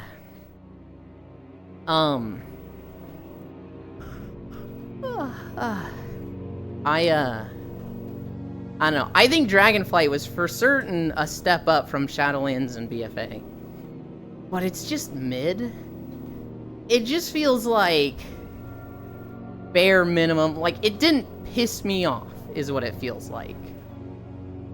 But it's not something that I'm gonna look fondly on and be like, oh dude, it was so good when this happened. It's consumer gaming.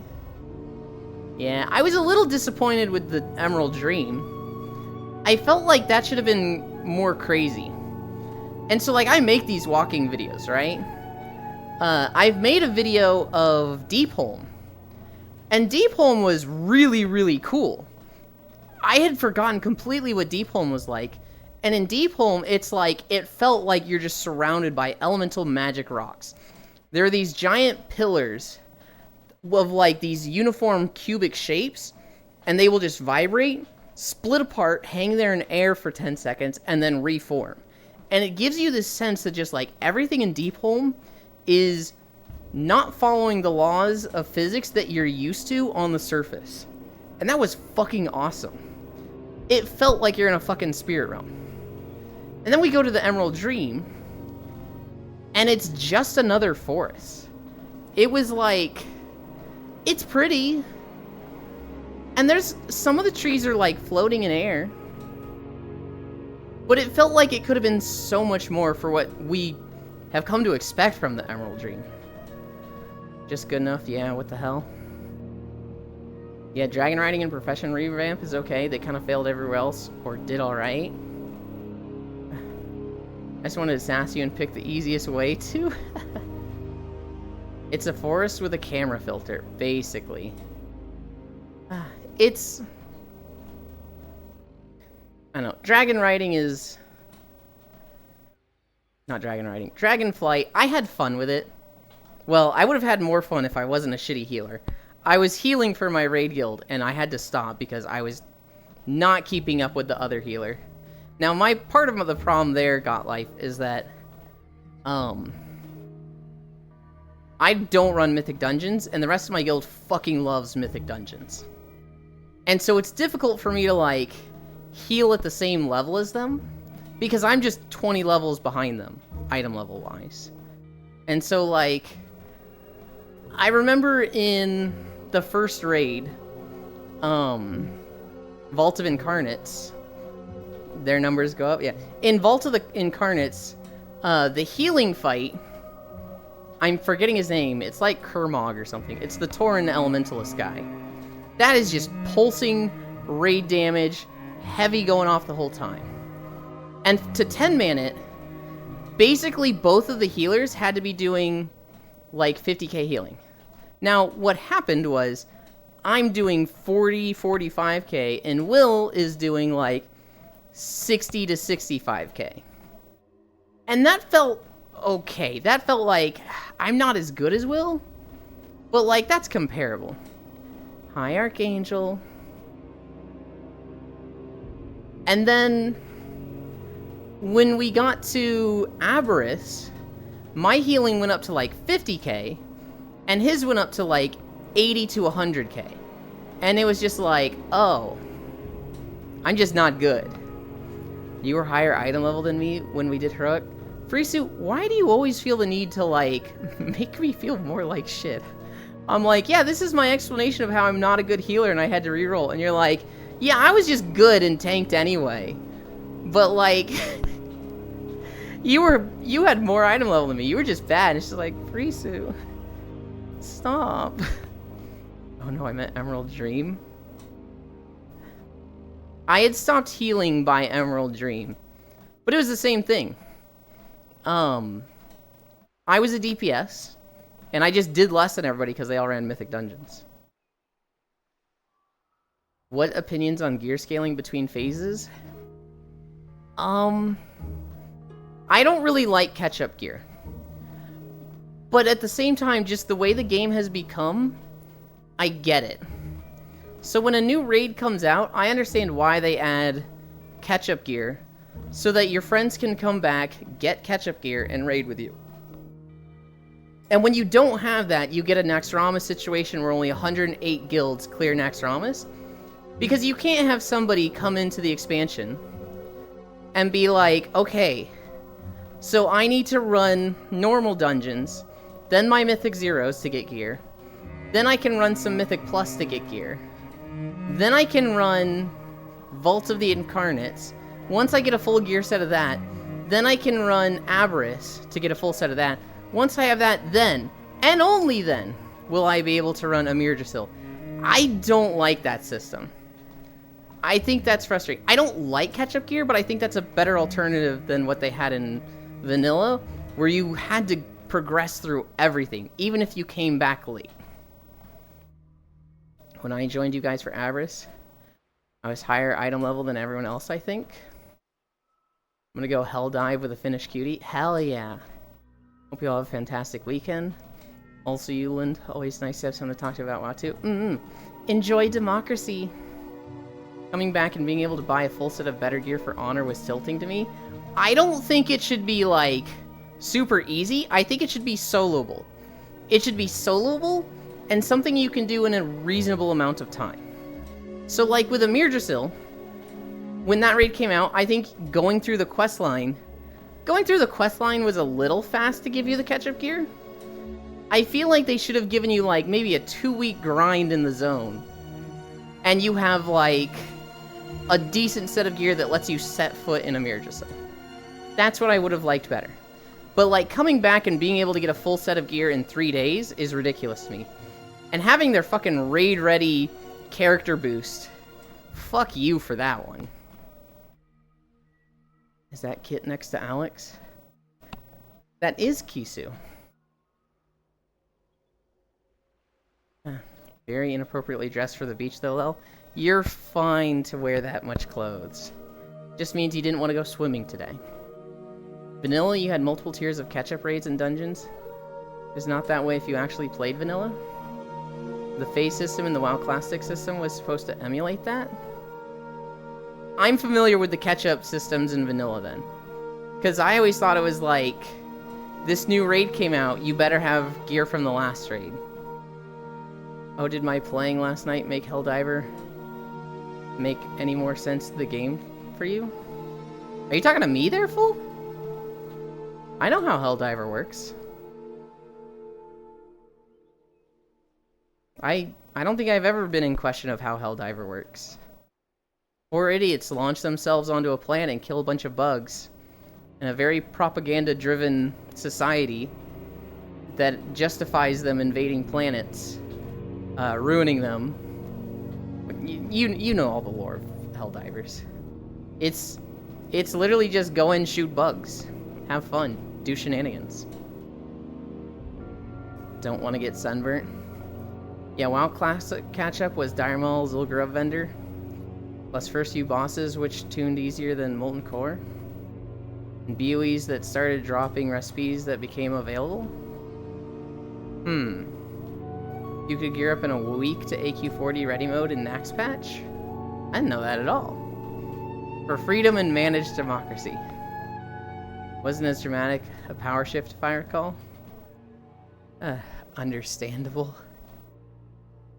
It's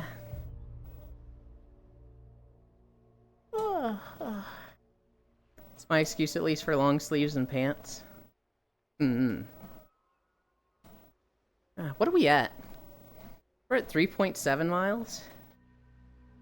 We have been talking WoW the whole time. I have not even touched my notes.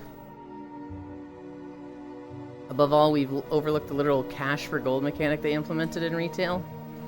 Yeah, so like, when WoW tokens first came out, I thought it was amazing. I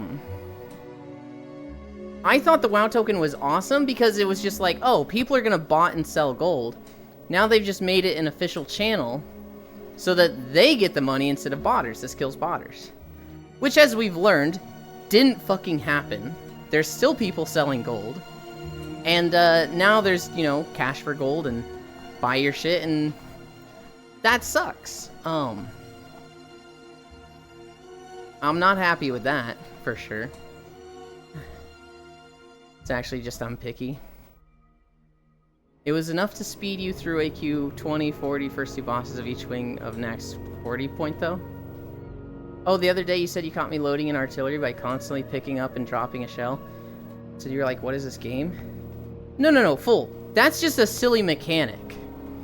That's like, the meta is standing on your friend's head to launch yourself in the air for easy sniper shots. It's like, that's not what the devs intended. That's just ridiculous and silly. You picking up a mortar, jumping and throwing it on the ground to move faster is silly. That's what I'm like, what is this game, dude? Hi, Dingo. Beachland Woo. Cash for gold, everything lost meaning PvE-wise? Yeah. I now always get on summer if I don't put sunscreen on. I do too. I've had a couple times that I've gotten a second degree because pasty. I went kayaking once. Well, I went kayaking a few times, but there's one time I went kayaking down the Missouri River. We did 20 miles, camped, and then went 20 miles more. I put sunscreen on at the beginning, but I really needed to reapply sunscreen halfway through. So I went 10 miles with sunscreen. And the second 10 miles, I burned like fucking horribly. And I was such a dumbass, like, 22-year-old that I was just like, the sunscreen didn't work, so I'm not putting more on. So the second day, I just didn't wear sunscreen. And I was like, just bundled up. And it was so miserable, and I had such bad burns. What an idiot. Well, I don't know what the fuck I was thinking. I think maybe I put sunscreen on the second day, but didn't reapply it. I don't know why, I just really didn't want to reapply sunscreen. It was so dumb of me. I was really badly burned after that trip. That's rough, what an idiot. Where's my mentally ill woman speaking so I could max her volume? God, I can't wait until you get to the beaches of the Ghostlands. We're almost there, Farisu. That is literally this video. Well, it's EP me time. Hope you have lovely rest of your walk stream. Bye, fool. Sleep well. Blisters the ace.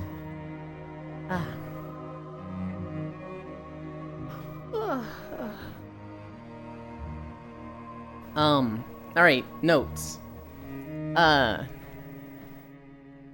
Day 251 is keep coming up. We are going to be playing Black Desert Online. We are going to celebrate... Okay, it's day 250. We're going to celebrate it on day 251. Day 250 is a Monday. That's a Star Wars day. So I'm going to push it back one day, and we will do 250 days with Black Desert Online on Tuesday. So on Tuesday, we'll do our walk. We'll hang out for, you know, a solid 3 hours. I'll take a break, and then I will play Black Desert for maybe 12 hours. I might cut it short at 9 hours. 12 hours has been really hard in the past. And that final 3 hours is where I start getting toasted and kind of like not in the best mood. Black Desert, yes. I'm gonna download Black Desert Online, make a character, probably a Guardian, and play through the game on Tuesday. I say play through the game. We're just gonna play a bit.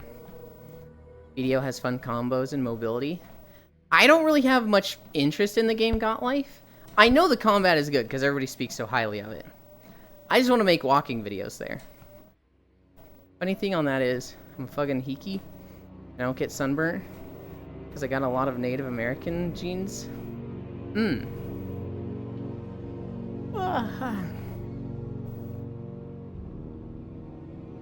BDO, it'll be Tuesday. And this will be the first day 50 game that is actually like multiplayer. So I'm not against playing with people. People want to make characters and level alongside me? Fucking hell yeah.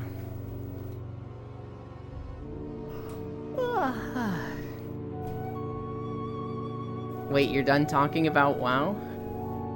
I think for now. But if Farisu or Got Life brings it back up, I'm going right back into it.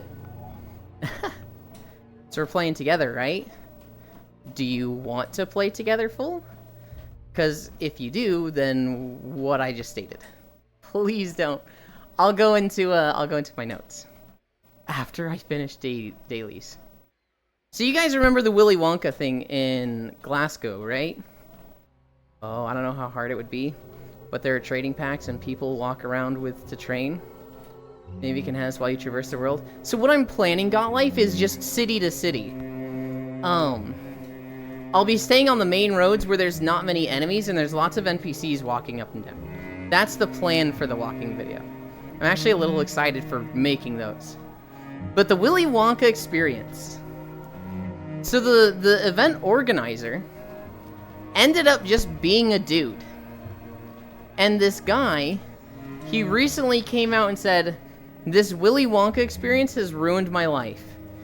All of my friends have turned their back on me. My wife divorced me. I'm unhireable now. Nobody will buy my goods.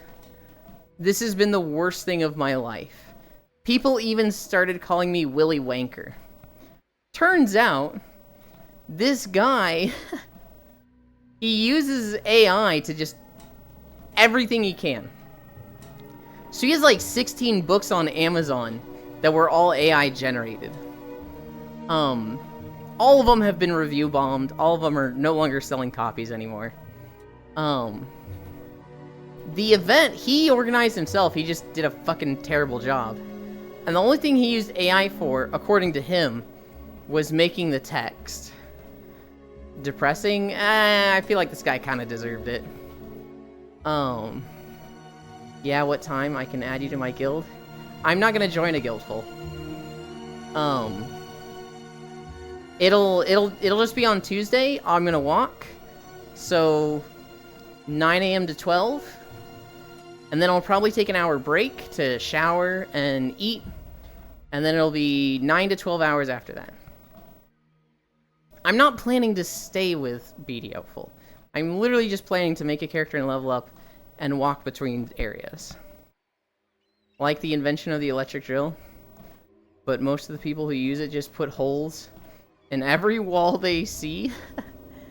Yeah. AI has so much potential. I'm of the opinion that, like, I want AI to replace all jobs.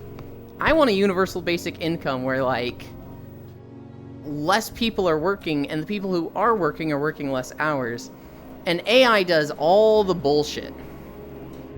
Instead, people are just fucking using it to, like, sell books and art and all the creative jobs. And the government and companies will do everything they can to not use AI for the tedious jobs.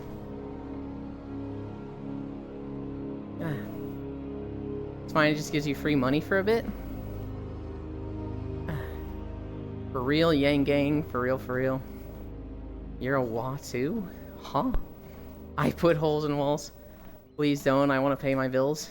Jan, what I'm saying is, you wouldn't have bills. Imagine if you didn't have to pay for housing, food, clothing, water, electricity, internet, healthcare, education. Imagine if just all of that was free. And you wouldn't have any luxuries. If you wanted to buy a video game, you'd have to go do a job. If you wanted to, like, go out and eat at restaurants regularly, or have more expensive luxurious food, you'd have to go get a job for that money. But like, too good to be true? Yeah, but the numbers are there. Like, we could do all this if we wanted to. It's just the transition to it is really, really difficult. And the mindset of everybody is like, everybody's like, no, you need to work. Asmina asked if Bits was a wall, but my child was pressing space. I see. Easily? Work as a religion? God, dude. There's people who are like, literally get rid of the retirement age. Get rid of the child labor laws and get rid of retirement age. People working is good. We need them working as much as possible because that's when they're the best to society. It's like, what the fuck are you talking about? What do you mean? There was a lot of spaces at the front of the message, but thankfully it takes those out. You're born to work, really? There's people that genuinely believe that, and I'm like, ugh. I don't think there's a purpose to us being born. Farisu! Farisu, come back! Somebody ping Farisu. And sustain the elders. There's an argument for people feeling validated by having a place in society. There's another argument that cotton gin can replace 32... That one cotton gin can replace 32 weavers. Yeah, so here's the thing, Gotlife. If your purpose is your job, like, fucking get off your ass and find your own purpose. You can find a purpose making art. You can find a purpose like going to soup kitchens. You can find a purpose like knitting scarves and giving those out to people. It doesn't have to be a literal productive society member job. It could be a spreading happiness job. It could be like, there's also people that just don't fucking need a purpose. I don't. If you told me, like, all of your needs will be taken care of, but just fucking, like, you have to live in your house, I'd be like, fucking, oh my god, yes, thank you. Play video games all day, hang out with friends, literally have a directionless life, but all things taken care of, I would take that in a heartbeat. I do not need a purpose. For a lot of people, that's not an option. For a lot of people, they need to be moving, they need to be working towards something. But it doesn't have to be a fucking cubicle job looking at spreadsheets 40 hours a week. I'm watching the Ghostlands content? Good. Okay, EP time for real. Bye, fool. I don't like other humans enough to have that opinion. As long as you like it. Me working towards bimbo maxing. There's no reason to keep jobs nobody wants to do. But, like, that's where we're at. So, like, I'll give you an example. This is the thing that radicalized me. Big corporations like McDonald's get tax breaks based on their hiring numbers. So, places have been threatening for decades, right? We're gonna replace you with robots. And I'm sitting here like, fucking good. And for McDonald's, they're profit-driven, right? At one point, they had a point where it was like, okay, if we start replacing workers with, like, a fully automated McDonald's, instead of having a McDonald's that's run with, like, 50 employees, we could run it with, like, 5?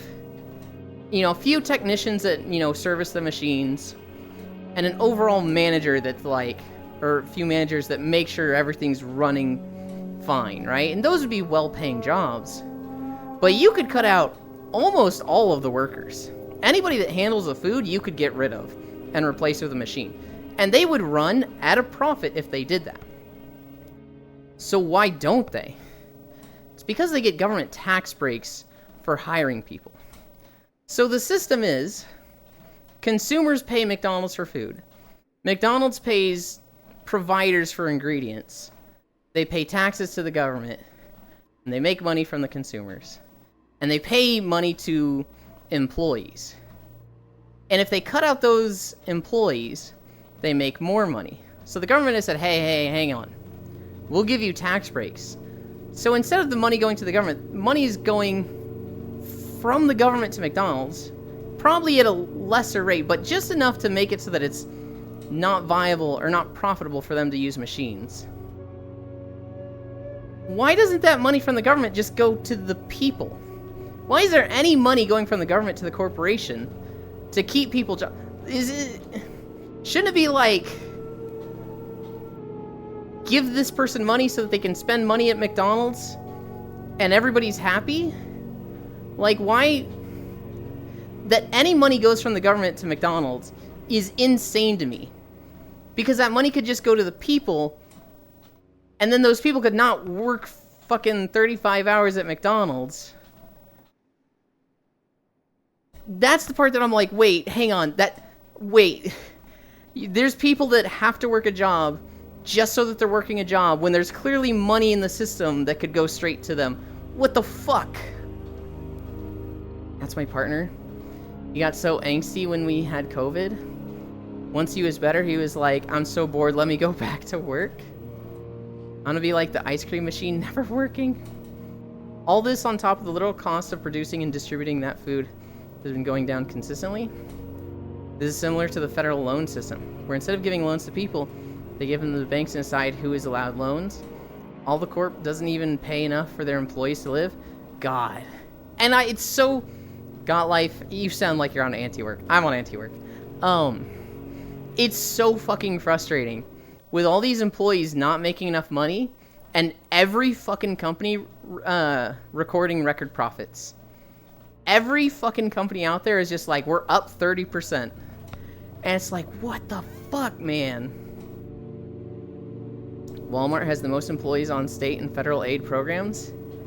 It's ridiculous. I hate it. I hate it so much.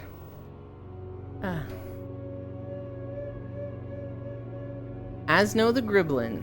Hi. Good day, I have come with a bag of jokes at a capped cost of pocket lint and or left socks and dryer.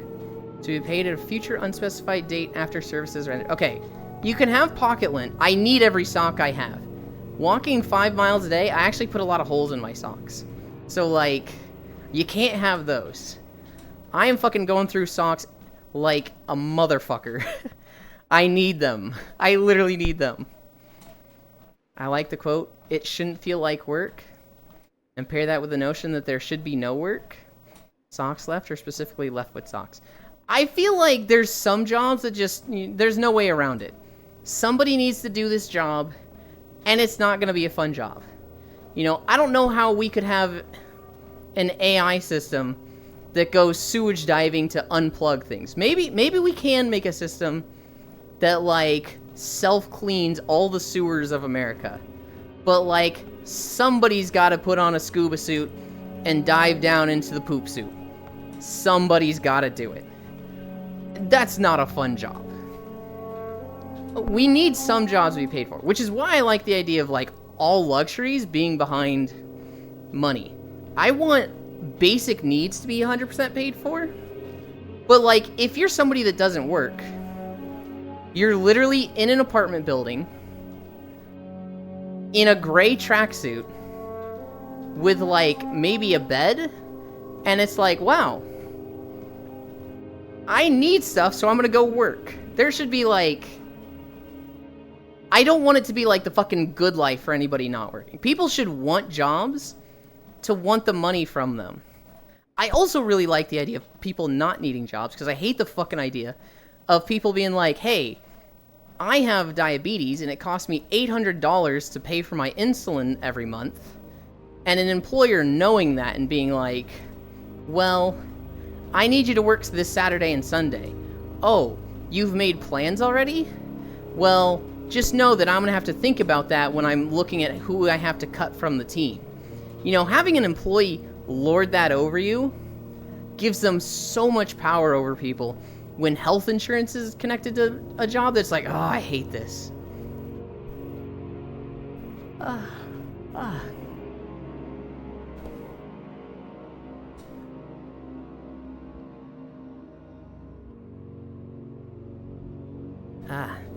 Gun for desktop really doesn't work well.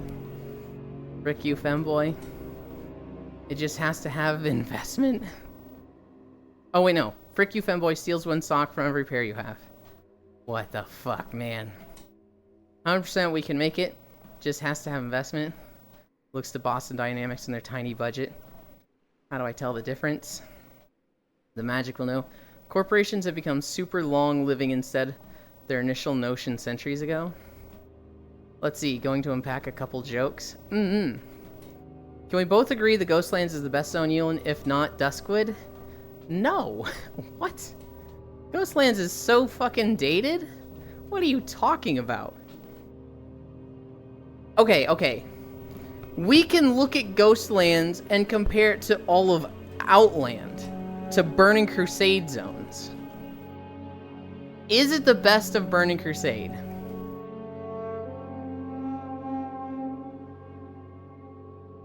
No? I think I like...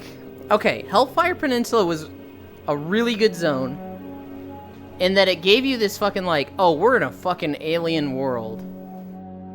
Hellfire Peninsula was really good. Zengar Marsh was really good. Terracotta Forest was kind of weird. It's a little disjointed, I feel like. But I do think it's good overall. Blades Edge Mountains was fucking awesome. It was so different and wild. It felt so fucking dangerous. That zone was really good. Netherstorm was good, but a little too weird at points. No, I think it was really good. Shadowmoon Valley was good, but I didn't like the cities there. I didn't like the Horde and Alliance city, because, like, there's no fucking way the Alliance could build their fortress out there as fast as they did. There's no fucking way that's like they just showed up and instantly pop up a fortress. I hate that. Shadowmoon Valley, it's otherwise good. I really like the Netherdrake questline. It's so fast.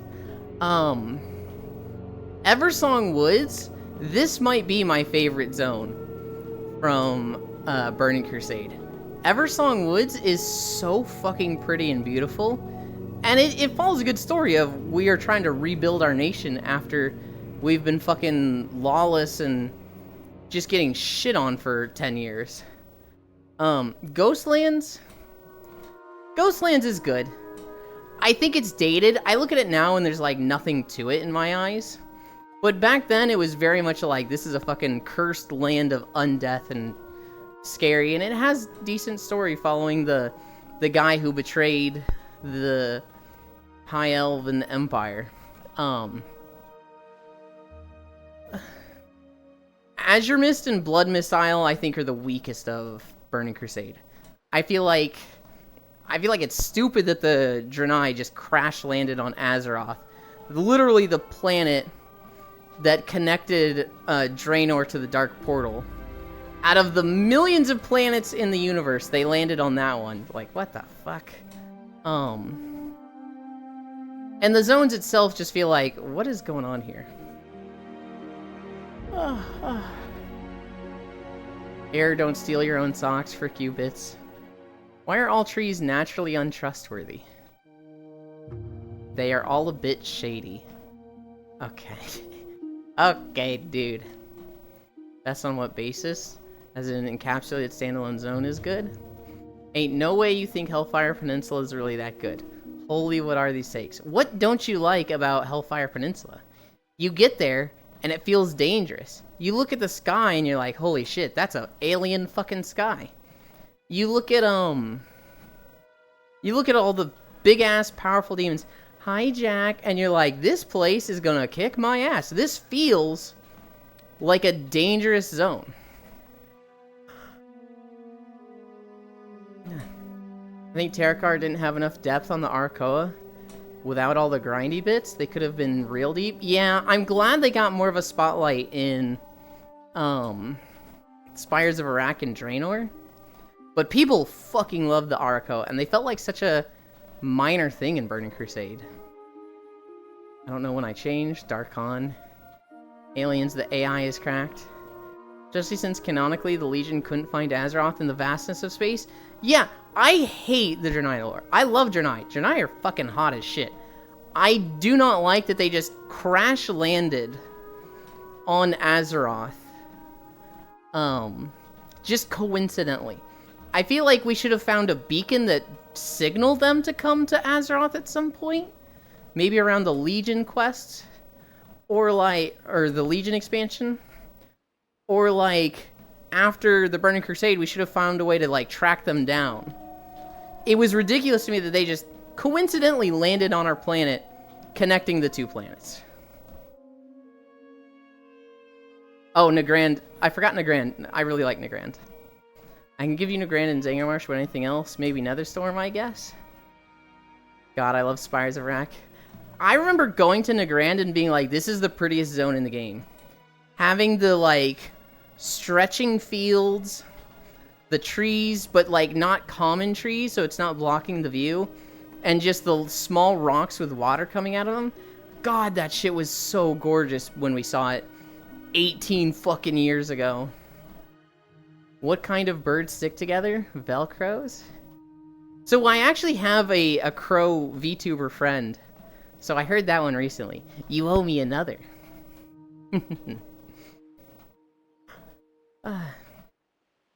Nah, I'd win, Jack. Juice. Hi, Juice. You can't win anything. Excuse you, I have earnings in esports. I do, let's see. I remember being invited to parties with a warlock, accepting a summon off of a ledge in Nagrand, and falling to my death as I realized I have no feathers. That's tragic. I played a druid in Burning Crusade. So if somebody tried that to me, I was just like, okay, and I turned flight for him. Oh, actually, I played a druid at first, and then I played a hunter. But I don't think that ever happened to me on my hunter. What did the guide do when their sense of direction was questioned? I mean, obviously they pulled out a compass, but what's the silly form of this? Played a druid in Wrath, and I was a rude cat? I don't know, Asno, what did they do?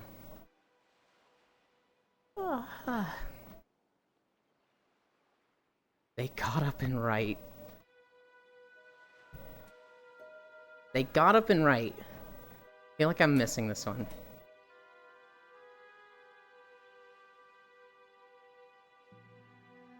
Oh, they got up and left, but they didn't go left. They went right because they're... Okay. I get it. I get it. That one took me longer than I would like to admit. Got a meeting in 10 minutes regarding inventory again. Fog. Dumbland. Did you get it instantly, Air?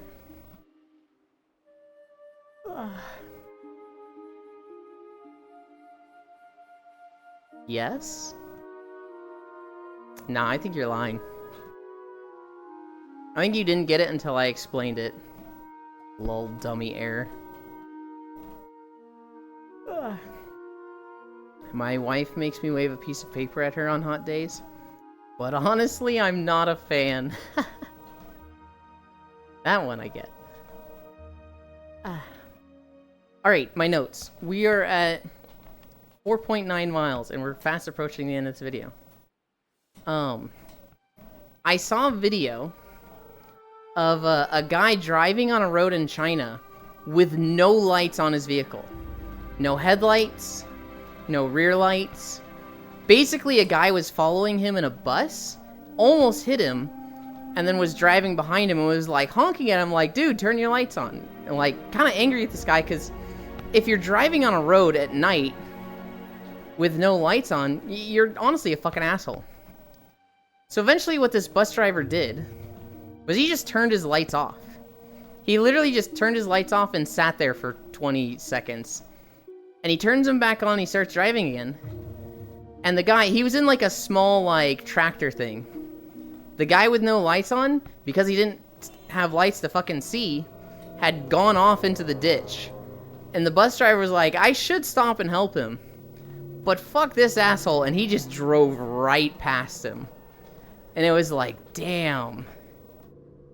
I feel bad for the guy, because now he's in the middle of fucking nowhere with literal zero lights. But, like, you kind of asked for it. About a longer one is my last one before I wander off.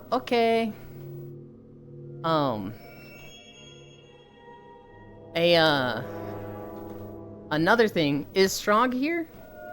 Tower of Fantasy is adding Asuka from Evangelion. I think I've mentioned this before. But Tower of Fantasy, if anybody still plays this game, getting an update soon, and they're adding Asuka. Just Asuka. Not like a character with an Asuka skin. They're just adding Asuka. A psychiatrist was asking questions to test his patients. Do you ever hear voices without knowing who is speaking? Or where the voices are coming from? Yes, sir, I do. And when does this occur? When I answer the telephone. Oh my god.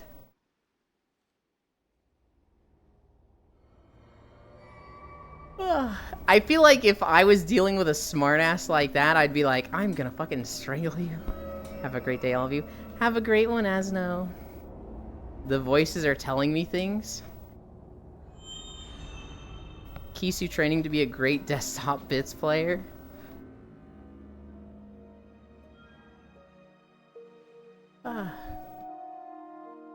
She's 7 of 10.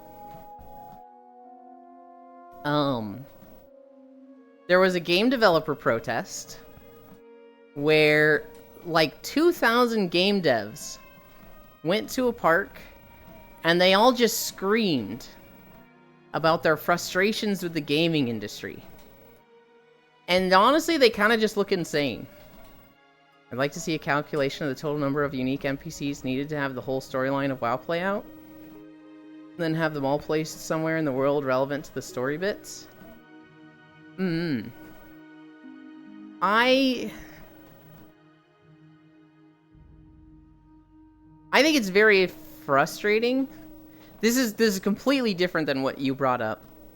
But you just made me think of the Mirdrasil cutscene, where Fyrak is about to kill Alexstrasza, and she's like, you shouldn't have fought me alone, and she's like, I'm never alone. And like all the random heroes and world leaders from around Azeroth just show up and start pelting him with fireballs and frostbolts. And it's like, what the fuck is this bullshit? Who did this? God, that cutscene is so bad. But yeah, so the game dev protest. 2,000 devs went to a park, all screamed. The article about this had a Stardew Valley screenshot. And I was freaking out over this. Because I was like, whoa. There's no way this story has anything to do with Stardew Valley, right? It ended up being an ad for Stardew Valley. Because the game just had its update. So it's completely unrelated. It just had a Stardew Valley screenshot. But I was like, oh, thank God. Storybook for kids. Denuser POV. Probably the same person who made the quest line. Where you shut down a rebellion asking for humane rights. Yeah. That one was like... That quest was fucking stupid. Because, like, I feel like it's unrealistic of the people who are like, you ignore our rights. And it's like, yeah, no shit. We're in a world dealing with dragons. Like, the literal apocalypse has come back. We have shit to deal with right now. The Dragonkin aren't people one? I know the one. It's where you're with Alexstrasza. And she's like, go talk to the 5 people to get their opinions. And then share with me at the end what you think. And you have the option to be like, nah, they're all bitches, fuck them. Or to be like, yeah, you're way out of line, Alexstrasza. Or be like, hey, you know, there's some give and take. You need to respect them. Yada, yada. That one was stupid because it's so unreasonable of the Dragonkin. Nah, you don't even get to say she's out of line? Oh, I thought you did. I don't think she's out of line at all. I think the Dragonkin are, very unreasonable in that, like, the dragons are literally fighting and dying with them. And they're like, they send us to war with no consequences of their own. It's like, motherfucker, Alexstrasza just fought on the front lines. What do you mean, no consequences? She literally is the first to throw herself at the big bad. To the point of detriment where it's like, Alexstrasza, stop going and getting your ass whooped. Please do this smarter. She didn't think they had rights to begin with at the end of the quest. Alex is like, I never thought of it that way. You get like a muddled, maybe we should think about, maybe they're okay. I feel like the two of you are looking at this completely different than I am. I didn't look at it as like, she didn't consider them not having rights. She just considered them totally okay with being a standing army. And like, was indifferent to their concerns. But their concerns are fucking stupid. Their concerns are like, we don't want to go to war. And it's like, you don't have a fucking choice, buddy. The war has come to you. It's not like Razagath and the cult or whatever, the Primalists, they're not like, hey, we want to like destroy the world and unmake everything dragon related. But only if you're okay with that. Like, they are literally murdering them if they can. And they're like, well, I think it's wrong that you're sending us to fight them. We're like, what? 10,000 years abandoned, now die for me? 10,000 years of, we're going to war. You guys get to stay here and not be in war. Hold the fort. And then coming back and being like, yeah, we need our homes back. And they were like, well, you abandoned us. I went to war so you didn't have to, motherfucker. What? They were being treated as slaves even though they lived there without the dragons for 10,000 years. Holy Eulencope. So they should have just brought them? They should have just said, alright, if I'm going to war, you're coming with me. That way when we all come back, there's none of this bullshit that, like, I'm not allowed to come back. Euland went to war. The dragons weren't doing fucking nothing. They literally protected their home while they went to go fight shit. And then these fucking asshole dragons didn't open the door back for them. Some would say abandoned. I don't know. I feel like if people went to war, like imagine a literal soldier going to war, and then we were like, hey, we're not sending a plane to come pick you up for 10 years, and then when they finally get back, we're just like, well, where have you been for 10 years? Fucking abandoned ass piece of shit. I'd be a little upset if I was that soldier. Are we arguing about personal agency? Look, I will gladly slaughter all the baby red dragons again for an achievement. Mad this has to be this way. Oh my goodness. Ah. Oh. Ah. Yulin loves Vietnam. I do not love... Well, I do love Vietnam. I don't love the Vietnam War, if that's what you're implying. Typical Yulin Eltake. Probably loves Horde and thinks Garrosh did nothing wrong. Oh, I hate Garrosh. I think Garrosh did fucking everything wrong. I am okay with the Horde. Granted, I think they're fucking stupid sometimes. I like the Alliance more. The line of reasoning we're wandering towards is slavery of those with power feel threatened. Slavery if those with power feel threatened. The Horde should have been dismantled. Varian Rin was right. I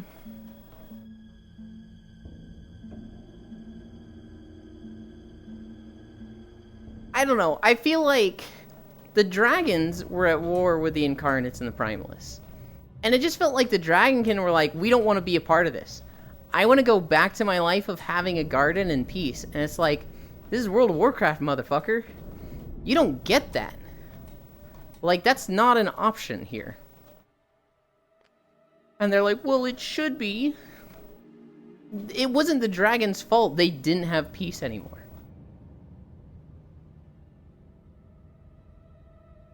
But it is for Thrall? What is for Thrall? Double standards, Yulin. Typical Horde sympathizer. Because the world is the size of Australia? Kinda. What do you mean by, but it is for Thrall? What do you mean by that? I need water.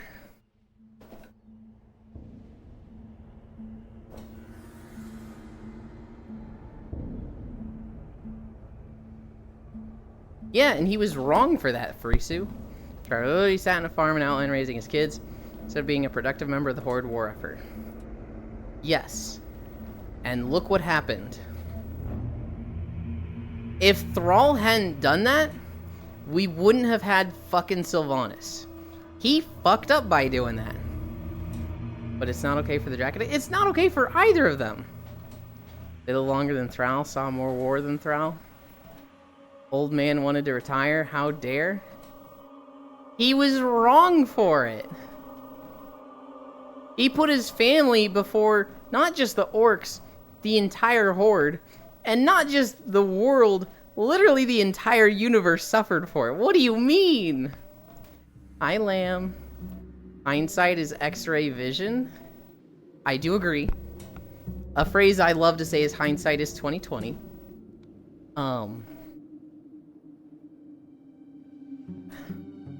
I still think it was wrong. I think he got his ass whooped in Legion. And he just left. Did he leave in... He came back in BFA, right? And he left in Legion when the Doomhammer got shattered. I guess...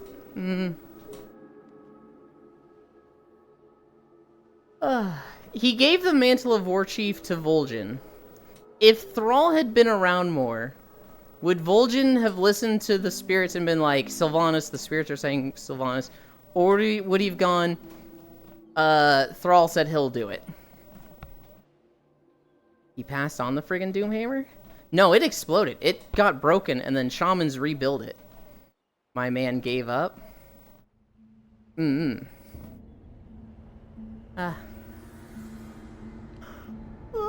I think it got broken, right? I'm pretty sure you reforge it as an enhancement shaman. I mean, he metaphorically gave up. Gave the mantle to the next generation. Yeah, but he should have stuck around. He could have, if he really wanted to, he could have just had his family in Orgrimmar with him and been a family man, but like, I gotta go to the War Council. I think Illidan's storyline might have some insights here. Illidan did some shit for the greater good. Yeah.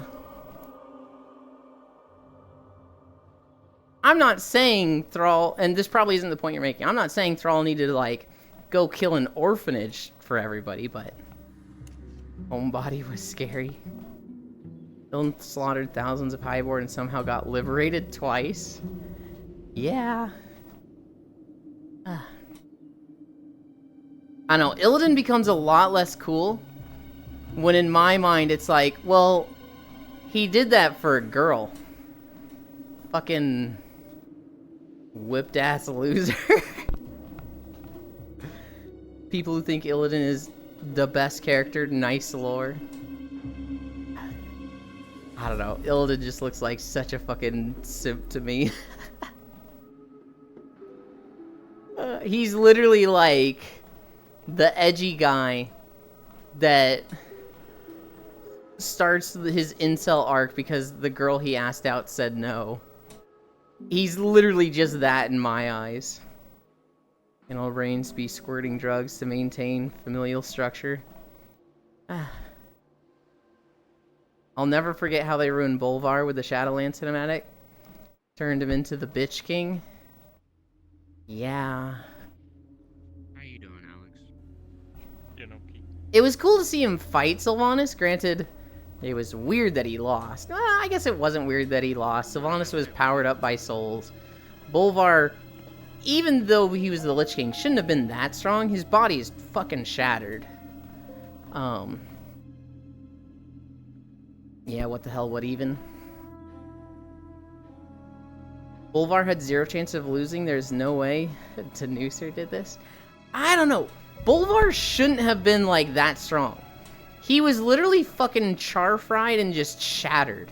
He literally looks like he was 70% done being disenchanted, and then the process got aborted, and he's just, like, literally just all cracked up, just like, alright, well, Nobody leave anything out, because if I bump anything, I'm gonna fucking fall apart.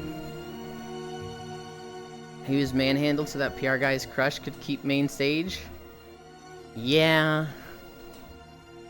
Yeah, I know exactly what you're talking about with the guy writing himself in as Nathanos. Ugh. Ugh. Ah. What are we at? We're at 5.6 miles, and we're at the last section. The Isle of, Quel'Danas? This is where oh god, what's the raid? The Sun raid is. Sylvanas was a good character once. Now what? At least we have post-racist Arc Jaina. I don't know. I kinda like racist Arc Jaina. Cause no one put themselves out more for the Horde. No one stood up for them more among the Alliance. And they literally nuked her city. Rip Banshee King. Banshee Queen. Always remember when Garrosh called you a bitch? Yeah, butter. What's another story I have?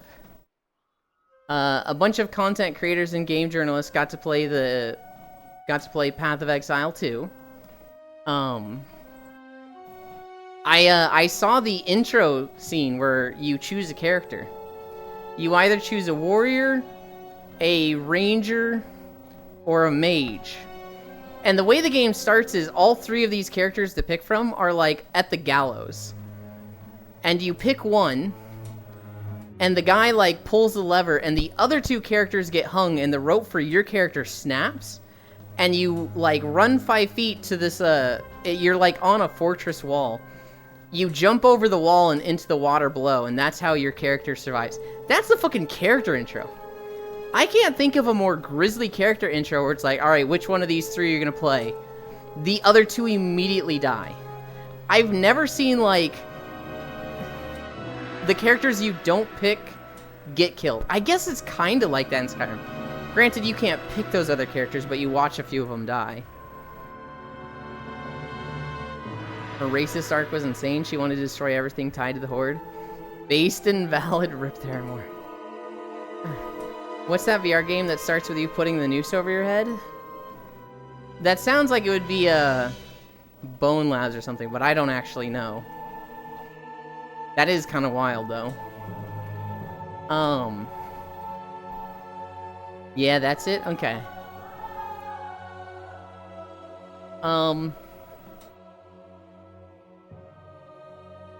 DeviantArt is in a lot of trouble. Well, I say a lot of trouble.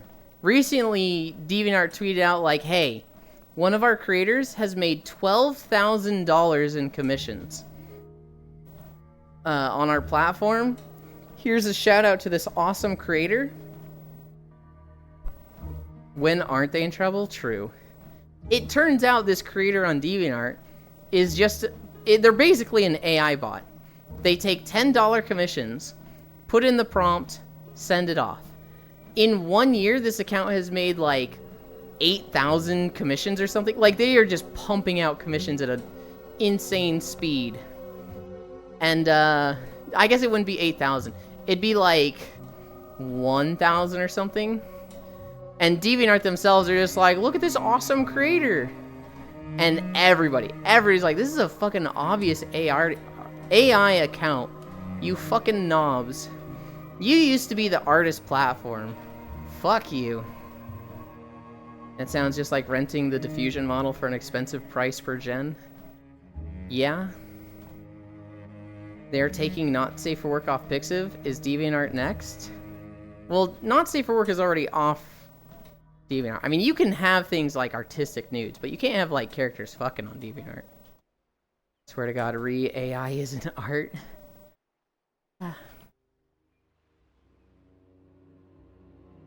I saw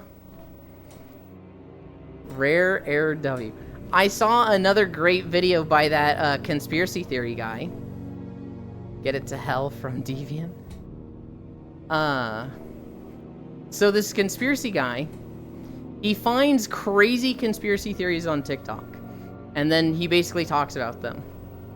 And he found a guy who's like, The government is doctoring history. Giants were real. And they show a picture that looks like it's from the Civil War that has somebody that's like 20 feet in the background, supposedly a giant. And they're like, giants are real. And we have proof of this. Here's a 6-foot-long femur bone that was found. And the guy diffusing this is just like, wow, femurs. A bone unique to humans only, and no other animal in existence. Am I right? And it's like, and then the guy goes, now scientists will tell you that this was probably a dinosaur. Maybe they're right, but do you believe everything that's told to you? He's just like, oh my god, you're really showing those sheep not to believe everything by believing that this femur bone is a giant's. Holy cow. At least have the balls to stick to your theory instead of backpedaling within 30 seconds, you loser. Hi, Techno Rave. Oh, it's beach day? We're at 5.8 miles already. This is like the longest video on the channel. Overlord got a movie trailer. They have a movie coming out where, it looks like they're dealing with, the Holy Kingdom or something? I don't know. 5.8, Jesus, Lamau. There's a Netflix archaeology doc by a conspiracy theorist. It's a wild tapestry of how creative he can be with the gaps in his knowledge. Overlord is hype. That's incredible.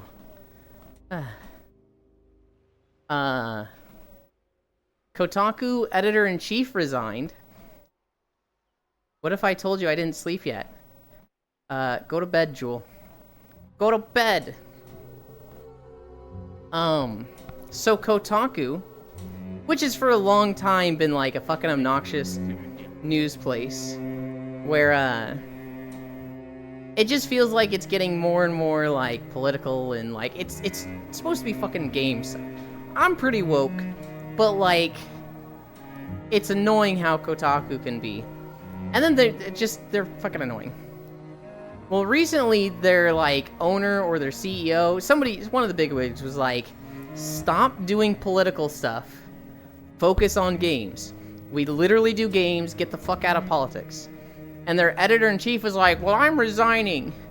They're leading a harassment campaign against me. And it's like, you fucking tool.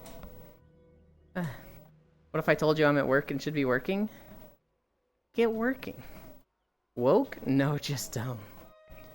Saddest part about the documentary is that since it had so much funding and Netflix backing it, he got some first look exclusive to places locals hadn't let archaeologists into yet. That fucking sucks. I hate that. Games are games, they are not politics. There's a lot of politics in games, right? Like, there's some games that are just based on politics. You can't look at anything in Metal Gear Solid and be like, there's no politics in this. Some games are not politics, right? You'd be hard-pressed to find much politics in, Slime Rancher. Town of Salem is 100% politics. Cyberpunk? No work, only Ewan. Oh, no. It's when it's like, we need to insert politics and a message and everything that Kotaku goes around. I don't mind politics in games. What I do mind is, like, targeted, forced, and, like, especially if I'm interested in a game, I want it to be about that, right? It's... Kotaku has long had a history of just being fucking blah. I remember them dealing with Metroid Dread, where Nintendo was like, we're not sending you an early copy to review. And they were like, what the fuck? When they had, like, previously shit on Nintendo for other things. And been, like, really nasty to Nintendo. And Nintendo was just like, alright, you don't get to review our game. And they were like, how could they? How dare they? They can't do this to us. Kotaku? More like Koshitku, am I right, ladies? We get less human-centric, all culture is politics in games? Yeah. Yeah, and, like, even my example of Slime Rancher. You could be like, well, no, this shows, you know, the idea of this government system working and glamorize, which is, I think, a fucking stretch, but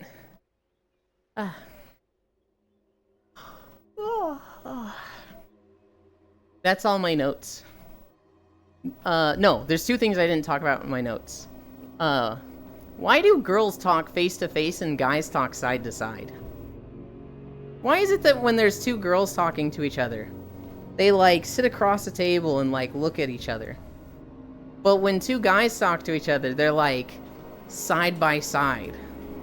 Shut the fuck up. Don't do this. We don't talk enough about the mass murders taking place in every bakery. Bajillions of yeasts.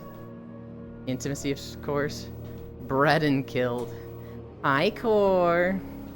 For anybody that doesn't know, Corvu will be exploring VR Chat World tonight, every Friday, and I'll be joining her. So I'll try to remember to ping it in the Discord. But we're gonna go explore worlds. Shocky actually gave me like a big list of worlds to go to, so I have many worlds to share with everybody. Ugh, Bits Death Talks. F to F. Why are you not looking at the person you are talking to? Why are men like this? Core who? No, Corvu. What the fuck, wild Core? I don't talk. Politics about fake historical events and games about fake country is fine. I love that. It's world building. When the game about historical stuff changed the history for IRL politics, I dislike very much that type of politics. Agreed. Absolutely agreed. Core, our core. Core who, our core.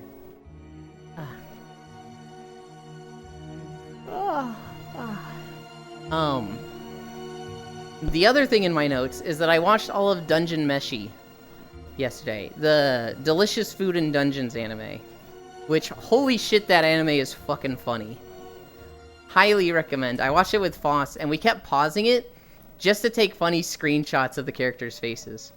Hi, Violet. I made 6 figures last year.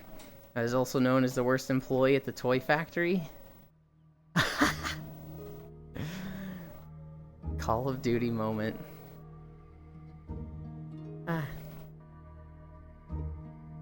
What did you just call it? Dungeon Meshi. That's probably the wrong way to say it. I don't know. It's the Food in Dungeons anime. Question, how long has Palworld been on Xbox? Since it came out, right? It looks like fast food, all service for fans. Dungeon Meshi. Delicious in Dungeon. Really, Air? Really? I'm gonna be like, it's the Delicious Dungeon anime, and you're going, Delicious in Dungeon, actually? This is why everybody calls you a bottom, Air. Hello, Anita. It's the final free run Friday this season. Tragic. Sun's out, buns out. It is. It's a beach day. My VO in tech. Frick you. You don't get a fucking correct me and be like, actually, it's this, when everybody knows exactly what I'm talking about, Air. I'll be fucking sassy back to that. I never heard of that one. I call them a bottom because they are. Beach. It's a beach day, Core. We're at 6.1 miles. And this section is like 25 or 30 minutes long. The entire Isle of Quel'Danos is a fucking beach. And I'm just like, oh god, we gotta go around the whole thing. What'd you call me?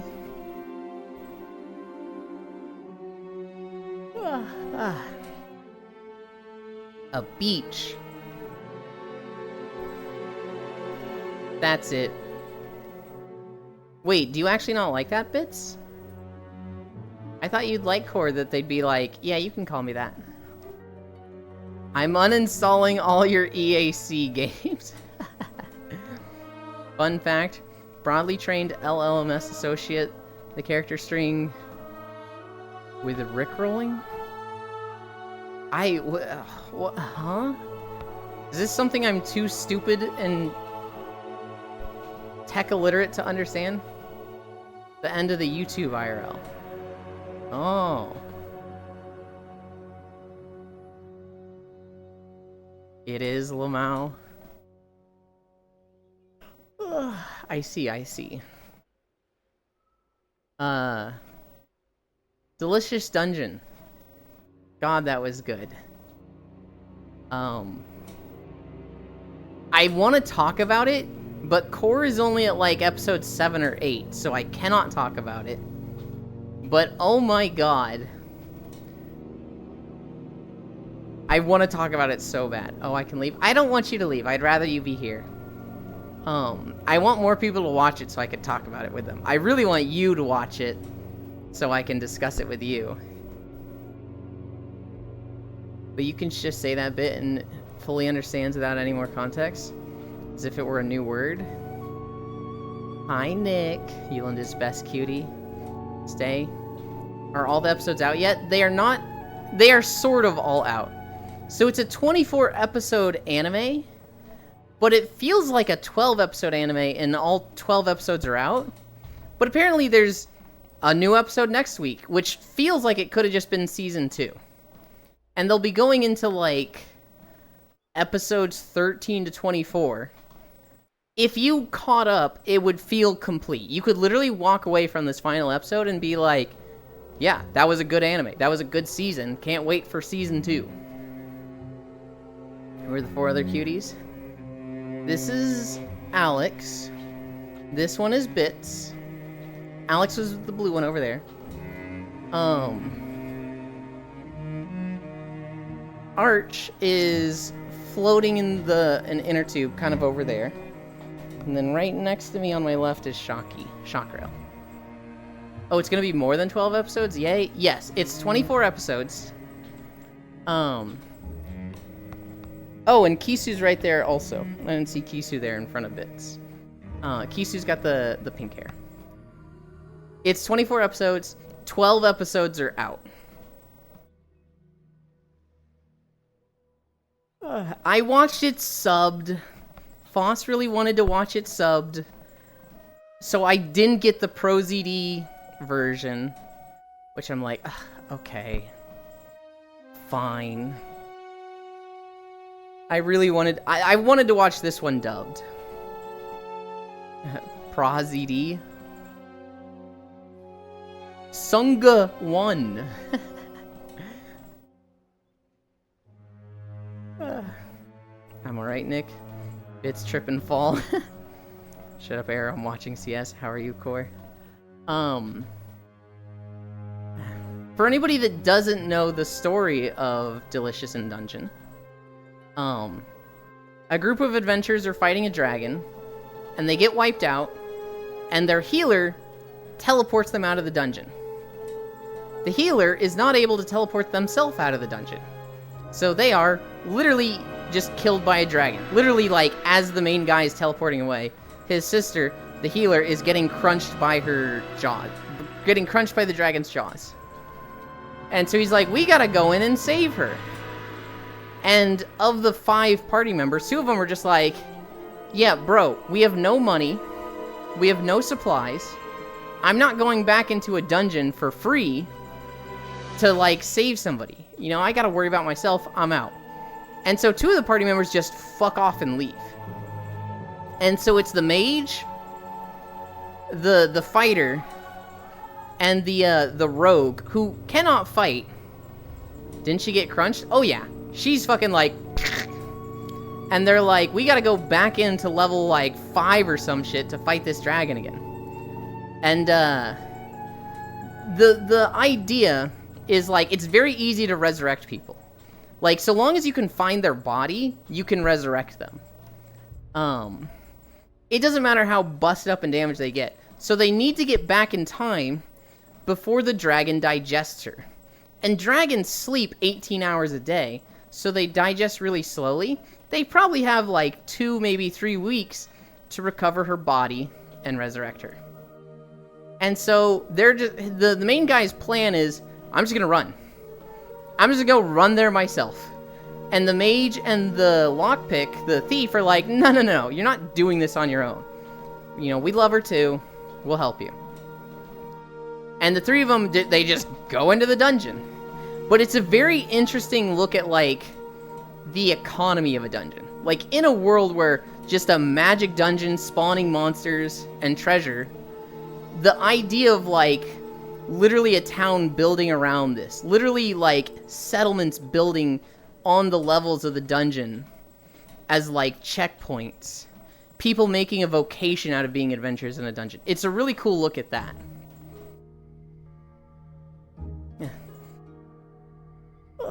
I'll wake you up, Core. Are you gonna wake me up?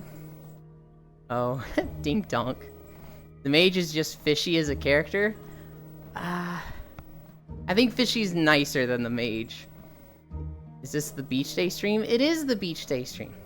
Apparently your soul's like trapped with your body in this dungeon for some reason. Economy? Oh, I was more interested in the ecology. Well, so there's the ecology of it, but then there's also like the economy. There are people that have like built their lives around being merchants in a dungeon, right? And like, think about being a merchant on level 3. That is, there's profit in that. And so there's things like that. Can you do a cloning situation and use parts in separate resurrection rituals to get multiples? I don't think so. But maybe, I don't know. That's a big gamble, profitable, but could go south if the monsters come out. If they can, I don't know. Food is my favorite in that. It's a very interesting anime. And my favorite thing is they don't pull out a fucking stat sheet. I have seen so many anime that are like, yeah, this isn't an isekai. This isn't a video game. And then they bring up a fucking digital stat screen in front of them and they're like, yes, I leveled up to 14. It's like, fuck off. I was telling Foss, if I see a fucking stat screen in this, I'm literally just gonna close it. And they don't have it. It's an actual fantasy. Solo leveling, LOL. The stat sheet that somehow tracks you. So, like, one of the best ways I've seen a stat sheet is, Vandal Buster. I don't think Vandal Buster has an anime, but they did have a manga. They might have had an anime. In Vandal Buster, you get rewards based on the monsters you kill. And it doesn't really affect your strength. It's just like, it affects your level. And it's more of a system of like tracking your rewards and what quests, you know, quest givers are willing to give you. So if like a quest is like, you need to be level 10 for this, well, your level is marked on literally like a tattoo on your chest. And so, when you start, you get a mark on your chest and it's one little line. And then you go kill monsters, right? You don't level up out in the field. You go back to an appraiser and you're like, I killed 50 slimes. And they're like, all right, let me read your memory. And they either read your memory or like give you a lie test that you can't fucking fake. And it's like, yep, I can verify that you killed 50 slimes. That's enough to get you to level 2. And they will give you another notch on your chest. And they will reward you, you know, each slime is worth 2 copper. Here's 100 copper pieces for killing 100 slimes. And that's the job system of Vandal Buster. Grimgar enjoyers? I did like Grimgar. Grimgar was fucking dark. Oh. This looks like a Warcraft beach. It is a Warcraft beach. Fantasy can't have objective measurements. It can, it's just annoying when it's a digital hologram that pops up in front of you. And it's like, your strength is 14, the mage's strength is 2.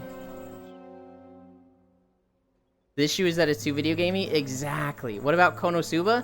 Konosuba has a stat sheet, but I forgive it because it's comedy. And also in a lot of fantasy media right now because of isekai, even non-isekai.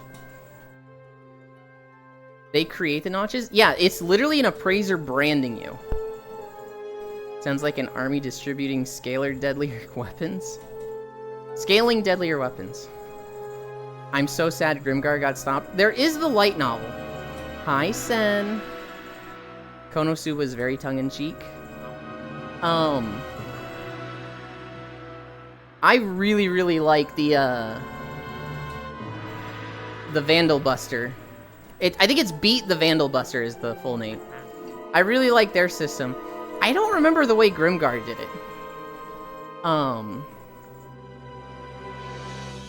And then also, I really liked Delicious in Dungeon.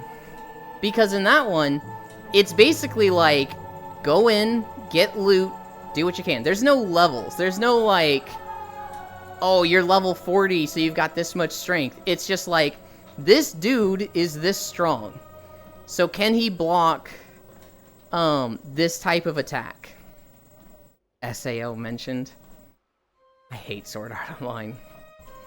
Domestic Girlfriend Season 2 win. Personal fave is Food Wars and SAO. Naruto Will Live in My Heart is my first anime. I hate SAO so much, Violet. I think we've talked about this before. If you enjoy it, hell yeah. I fucking hate that anime so much. SAO was alright. I'm blanking on the specific, but my vibe memory wants me to bring up Log Horizon. Here lately, Twitch has been trying to get me to accidentally unfollow people. They do that a lot for me too, where it's just like unfollow, it's highlighting the unfollow button. I'm like, stop, don't. I literally don't want to unfollow anybody. I really like Log Horizon. SAO cringe. Rushed end of season 1. Log Horizon was great. Log Horizon's song was a banger. So Haikyuu, Vexen, database. Have you guys heard Violet's new song? I think it's called like For Me, Myself, and I or something. I think it's along those lines. That might not be the name of it, or just, you know, the reason she made the song. But she made the song for her, I think it's her intro for streams. That's not the name? That's just the reason? Okay, what's the name of it? I did hear it, yeah? SAO was on thin ice and it cracked through for me with a soul container fluct light thing. Just hold on. I see. What did the NPCs call music to her? A 27? Violet makes music? I thought it was pretty good. That is the main content of her stream. She will play other things. She'll play games. I've seen her stream Monster Hunter. I've seen her play Sea of Thieves. But her main content is making music on stream. Highly recommend following them. It's difficult for me to do shoutouts in VR, but you can click people's name, and you can follow from the box that pops up. Oh, I thought it was pretty good. Hell yeah.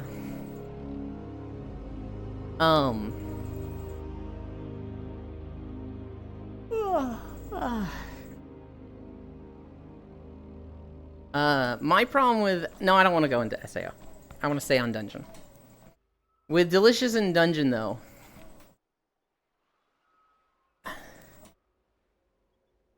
It's just so fucking funny. There's a scene in, like, episode 2, I want to say, where, they're fighting a cockatrice. And, like, the main guy knows, he's like a bit of a monster nerd, and he thinks monsters are really cool, so he knows, like, more information about monsters than most people, because he just has a lot of factoids about them. He knows that cockatrices, they're a giant chicken with a snake for a tail. So they have two brains controlling the same body. And he knows that if you confuse the heads by having them react to different things, the body will start reacting slower because it's listening to two brains. And so he gets in front of it and he's just trying to intimidate it by making himself look big and making loud noises. And the face he's making, he's basically doing the bear thing where he's just like, rah, rah, just yelling at it like that. But he's like waving his arms around and doing this dance. And his face looks so fucking funny. I was literally crying laughing at this with how stupid he looked. That was the moment where I was like, this is fucking one of the best animes of all time. UU needs mods for shout out. I kinda do. Or if you want to jam, you can find my YouTube link in my profile. Hell yeah. I also had a blast with Is It Wrong to Pick Up Chicks in a Dungeon? That was a good one. That one was a little, like, more serious. That one was less comedy. So I don't think I'd like it as much, but I do remember how fucking hyped I felt when he killed the Minotaur. In Log Horizon, there was a finite number of songs in the world, since it was originally a game. So in the world, the NPCs called doing a musical tour by the number of songs, since that's all there are. The Shock Tale. That's got at least half good example of stats being just a measurement of current ability. What I really like is that you can tell one is book smart about monsters, and the other is personal experience, but both know stuff the others don't. Yes. I like how even Senshi is learning. I like how this guy that's been doing it for 10 years is still learning from the group, because he's just been by himself for 10 years. But, like, he learned something with the mandrakes. He learned something with the traps. I really like that they are sharing their experiences that way. I also really like the different interpretations of each monster. So, like, I thought what they did with Mimics was fucking awesome. Kiss the Ewan. Oh my god. But the pop-off star sheets. Literal pop-off star sheets and Is It Wrong? Oh, pop-off stat sheets. I don't like the stat sheets. That's an anime that's not an isekai that's like, why the fuck does this have a stat sheet? This is literally no reason for a stat sheet in this.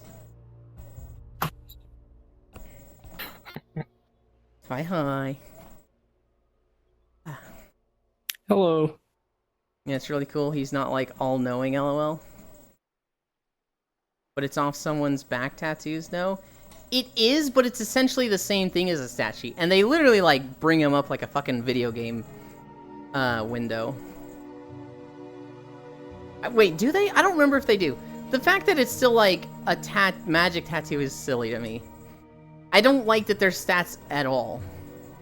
And he's, like, literally has class abilities with, like, or, like, specific abilities, like, the potential one. It's like, what the fuck? Actual literal experience instead of abstract counters. It's a measurement spell that God casts.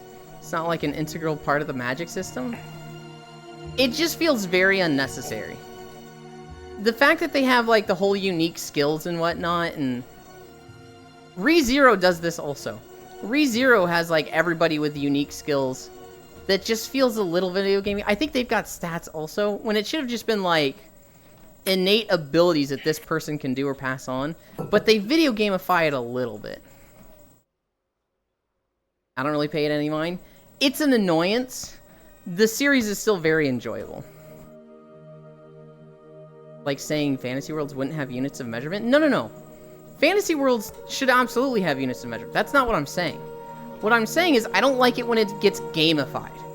I don't like it when it feels like they literally just wanted to put it in video game terms so that people watching this or viewing it, watching or reading this, can understand it better.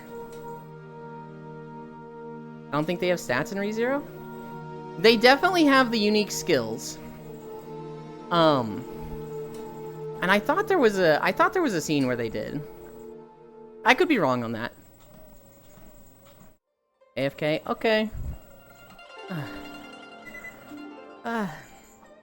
Is It Wrong also has the stats on the person's back, so if you conveniently speak God text, you can uncover people's secrets. Think about IRL, it's super cringe when a nerd talks about his power level.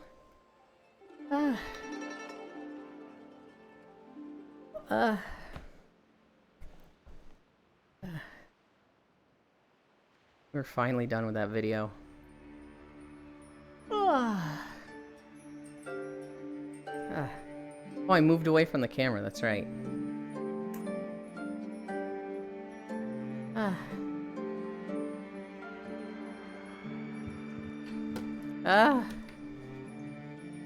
Pause this. Where's my mouse? There it is.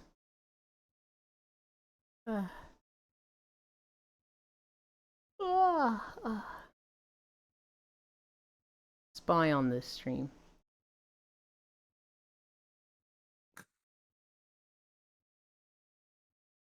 Well, spy on this stream.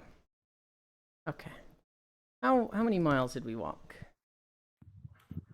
7 miles exactly. Oh, that's so close to 6.9. That's so tragic. Doing too much. 7 miles. Now we rest. Done. Ah. Looks like Yulin is trying to wake up Shock. A little bit.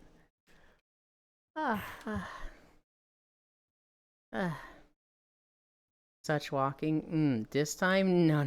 Will online. Just walk a bit more. No, we're at 7. We can't walk back to 6.9. Core come dists.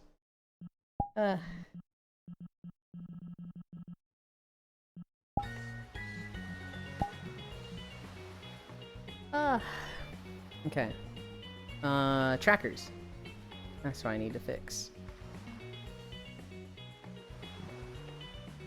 I'm kind of just like, oh god, all the soreness and tiredness is hitting me at once.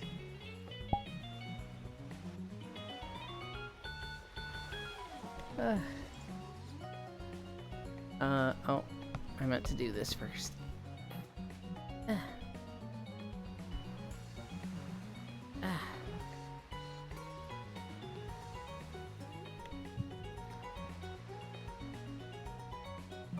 Okay.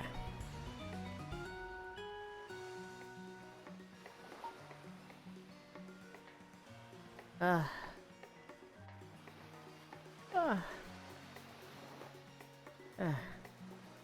have to program.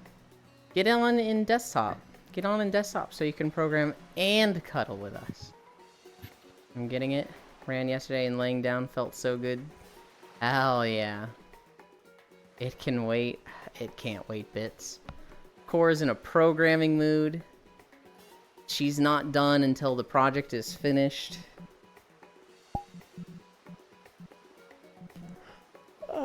You message her like, Core, I miss you. I haven't seen you in like 2 weeks. Let's spend some time together. And she's like, but I'm programming. And you're like, no, I really need you now. And she's like, okay, I'll stop programming for a minute.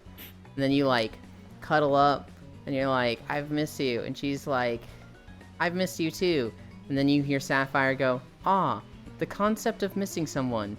In this tapestry of the universe, Umu. And you're like, you're programming right now! And she's like, oh, I can't stop myself. You can't stop her, Bits. This has not happened. This has been a fake situation by Hewland. What is this scenario?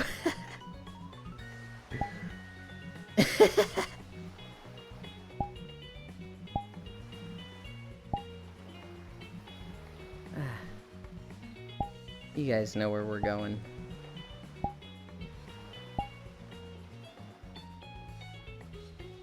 We're going to sundown.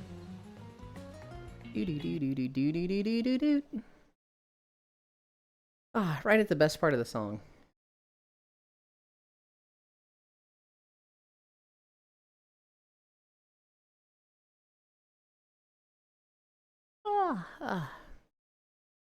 I'm so tired, guys. Oh my god. 7 miles. It feels like my butt is fucking sore.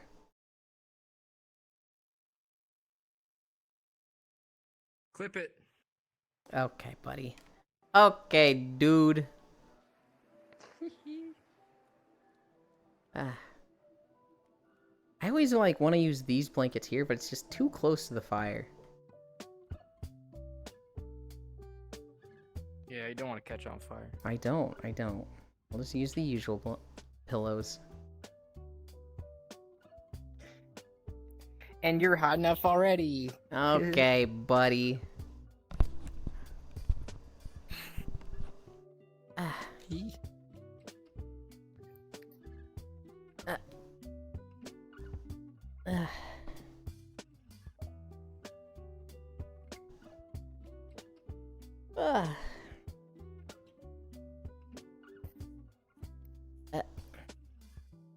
There we go. Bum bum bum bum bum bum bum bum bum. Okay, I have to focus. Okay, Core. Good luck with your coding. Clipped, I got you. God damn. Hi. Hocus pocus, I now have your focus.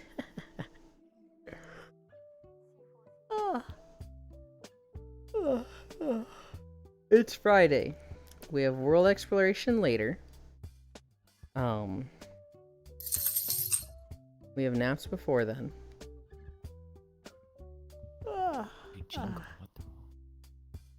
there anything else I have to do today? I commissioned someone. Sort of. I've kind of started the commission process where I'm like, this is what I want. Tell me a price. And they've been like, I'll get to this soon. I'm kind of busy in the next few days. I was like, all right. But the fucker didn't give me a price. They're being a little butt and probably going to tell me like, oh, you don't have to pay for it because it's so simple and easy. If they do that, I'll just tier 3 sub to them. I'm not being so harsh on them because it's someone in this chat. Someone that can hear my voice right now. Getting called out live. I haven't said a name. Just that, they haven't given me a price, damn it.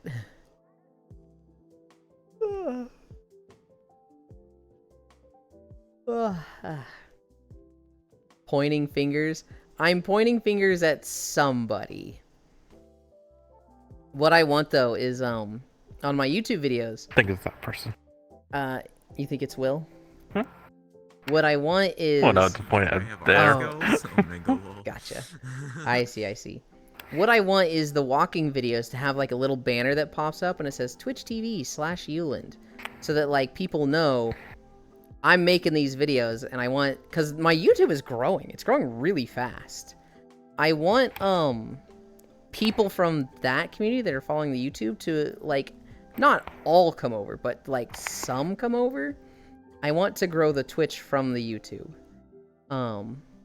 Which, I mean, if I was making clips and highlights of myself, that'd be really easy to do, right? Because people would be like, I want to see more of this person. Oh, I'm going to go check out their stream. But the walking videos, literally just they start and end, and they haven't been advertising myself at all. I'm in the About section where it's like, hey, if you have questions for me, want to come hang out, come talk to me here, and support would be great. But, like, who the fuck goes and checks the About section of a YouTube channel? I need to be putting the link to the Twitch in the YouTube description. And I need a little graphic on the screen that pops up as a little reminder. And so when I have a video, I want it to show this little, like, scroll banner thing for 15 seconds that has Twitch TV/Euland. And then that'll, like, fade out after 15 seconds. And then at the end of the video, it'll show, like, 15 seconds before it ends, and the video will end. Smack Bits? No, he's been nice to me today. I don't want to smack him.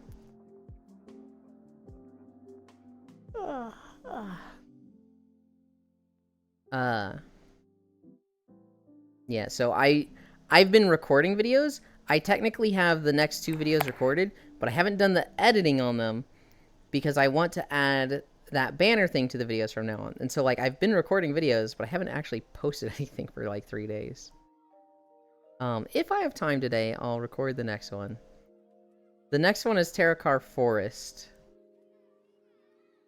I want to smack Bits. Okay, back to AFK. Smack me yourself, coward. Exactly. Both of you.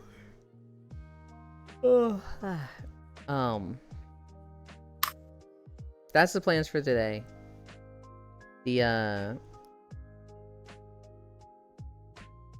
My bad if argumentative this makes for a bad video. Oh, no.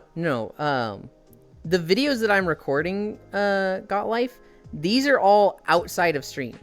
The videos that we were walking to, I record those, and that's literally just me on World of Warcraft walking through a zone. I want to do mini games. I've done Final Fantasy and Guild Wars 2 as well. There's no chat in those videos. There's no, like, outside sound outside of music from the game and a little bit of ambience and spell effects. You literally can't mess those videos up for me.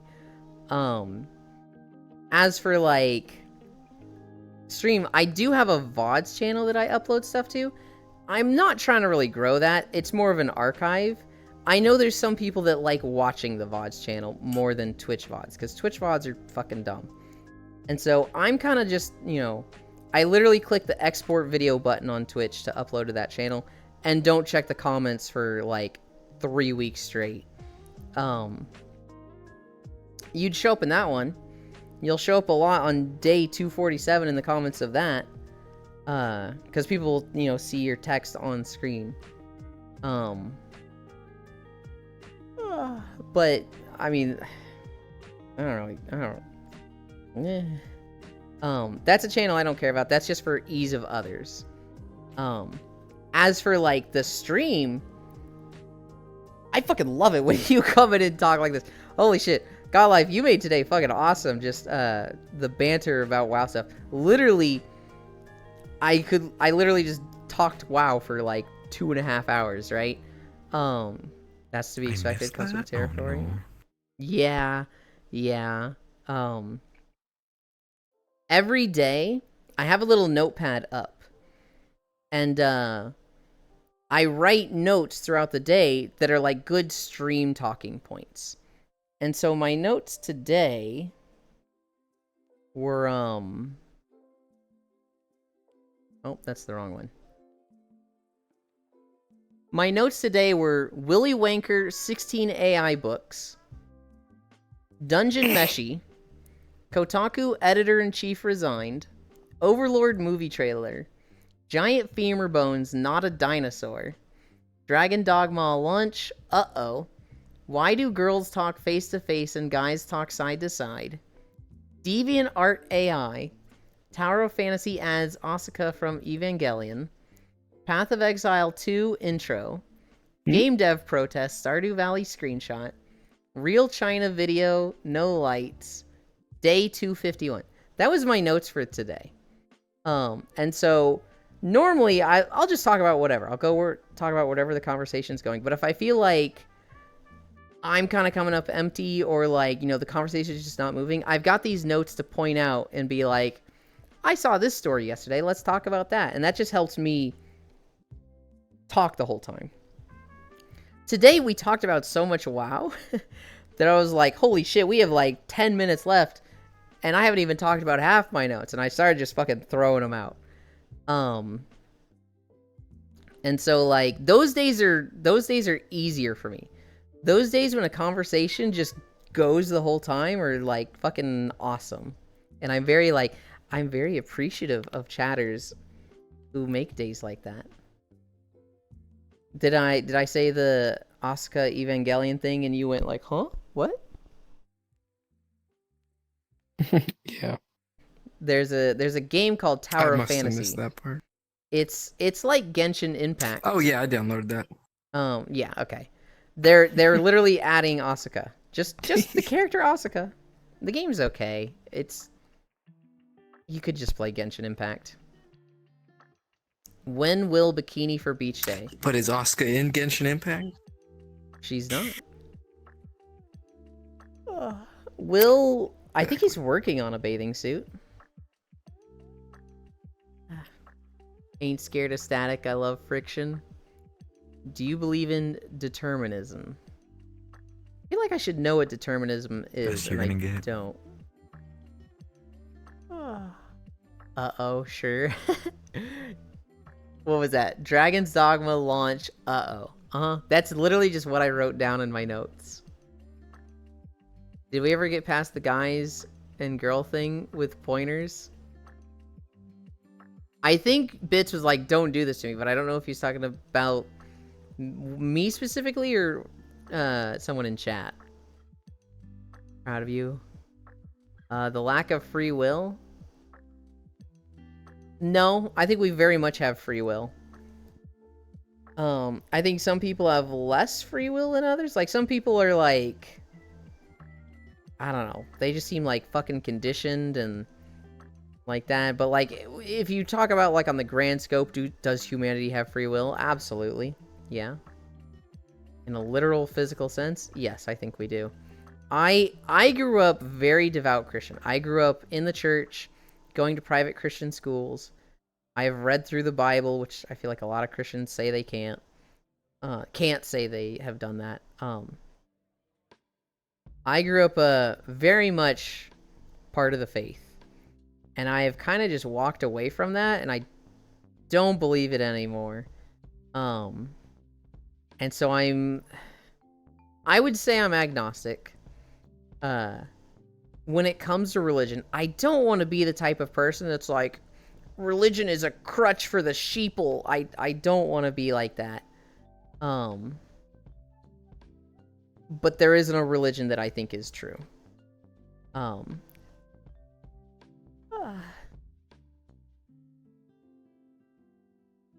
Asuka is in Honkai Impact Strong? Are they really? Yeah, but you can't get them anymore. I think it was Oh. only for a limited time.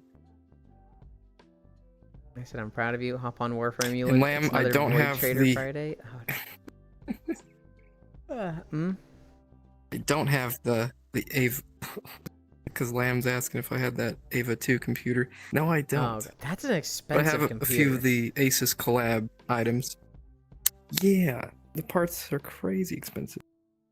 My dumbass seeing Will on my right and going like, the head pats me. That's the wrong direction.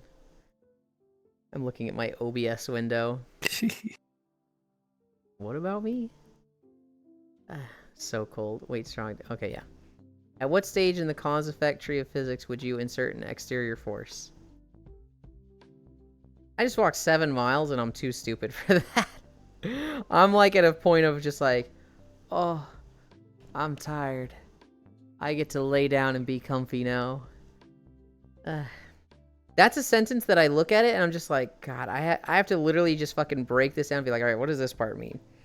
All right, now add this next part to it. All right, I understand this. Now we add the next 3 words. What is the sentence meaning now?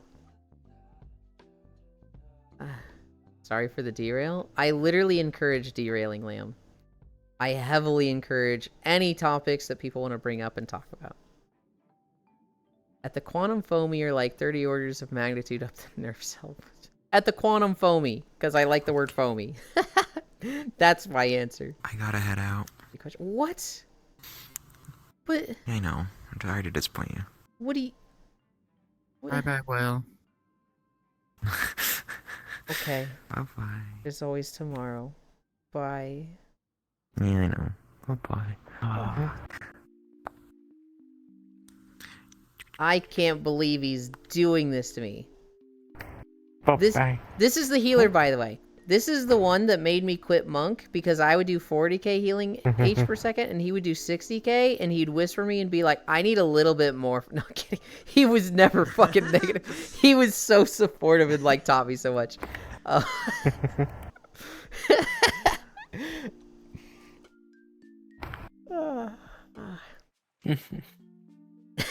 The toxicity of being like, guys, this guy would message me the most toxic shit possible, and anybody that knows Will is just like, I don't know about that. Will's pretty nice. Will carries me PvP every season. Let's clarify, though, that from whatever point the Willisers force the rest of the way up through physics is all cause and effects. Yeah.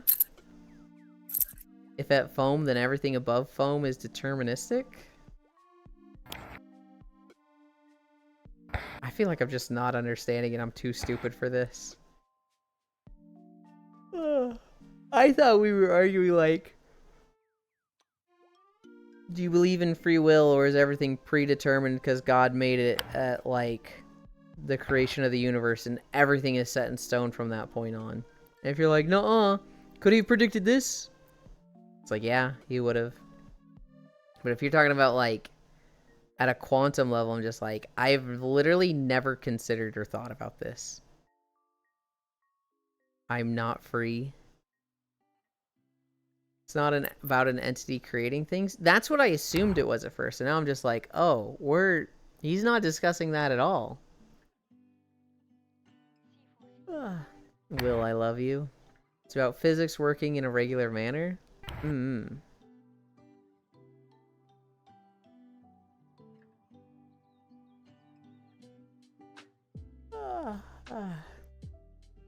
How much? God, I am so tired and hungry. I end here. We did our 7 miles. Who's live? I know I'm lurking in 3 streams right now. I have LoFam, Proxy, and Ico open. Oh. We could go to Proxy. I've been wanting to go to Proxy, and then every day there's been like, hey, here's this person who never streams, or they're starting a game you've been telling them to watch. So put them off. Maybe it's time. It's finally time we raid Proxy. It's been too long. How given wild amounts processing like a Maxwell's demon, you could determine everything about a volume of space. Okay. But if we insert an external force not subject to those rules, everything up to the point, and from that point afterwards still follow the rules. This is something I've just never thought about, so I'm just like, I think I get it at the most basic level. But to answer a question on it, I'm like, I don't... Maybe? I don't know. But I am tired. I stream every day. We do 5 miles minimum. We did 7 today. Free will implies an agency. Thank you for the follow, Gotlife. I really had fun talking to you today, so I'm hoping you'll be around more. Free will implies an agency external to the physical world. We will discuss. I will bother you about this. Oh no. Oh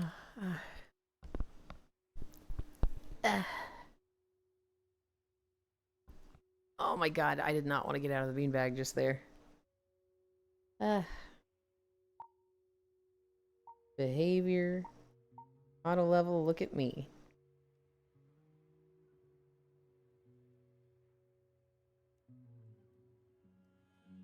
Anchor. World. I'm gonna go over to this corner. And then we'll end. Proxy is playing Uma Musume. So I know at least one of you will be happy going there. Actually, she's probably already there. Flash raid. Proxy 0. We love Proxy. Big supporter of the stream. A friend I've known for 5 years. There's the socials. Win VRC collab, WoW debate stream. Literally, whenever you just like show up, Freezy. Whenever you just show up and start talking about it, I'll talk about it. Are we talking about free will? Yes, Core. Gotlife is a topic that they really want to discuss. And I'm like, oh god, do I need to read up on this? He'll thank you for it, Gotlife. I will. Burnt ends and sweet potatoes for lunch today? Hell yeah. I actually don't really like sweet potatoes. I very much prefer regular potatoes. A good meal finally. Hi, hun. Have a lovely day, Elon. Thank you, thank you. We did 7 miles. Tell me your brain notions on the agency of humans. We're going to Proxy. I love you. Bye.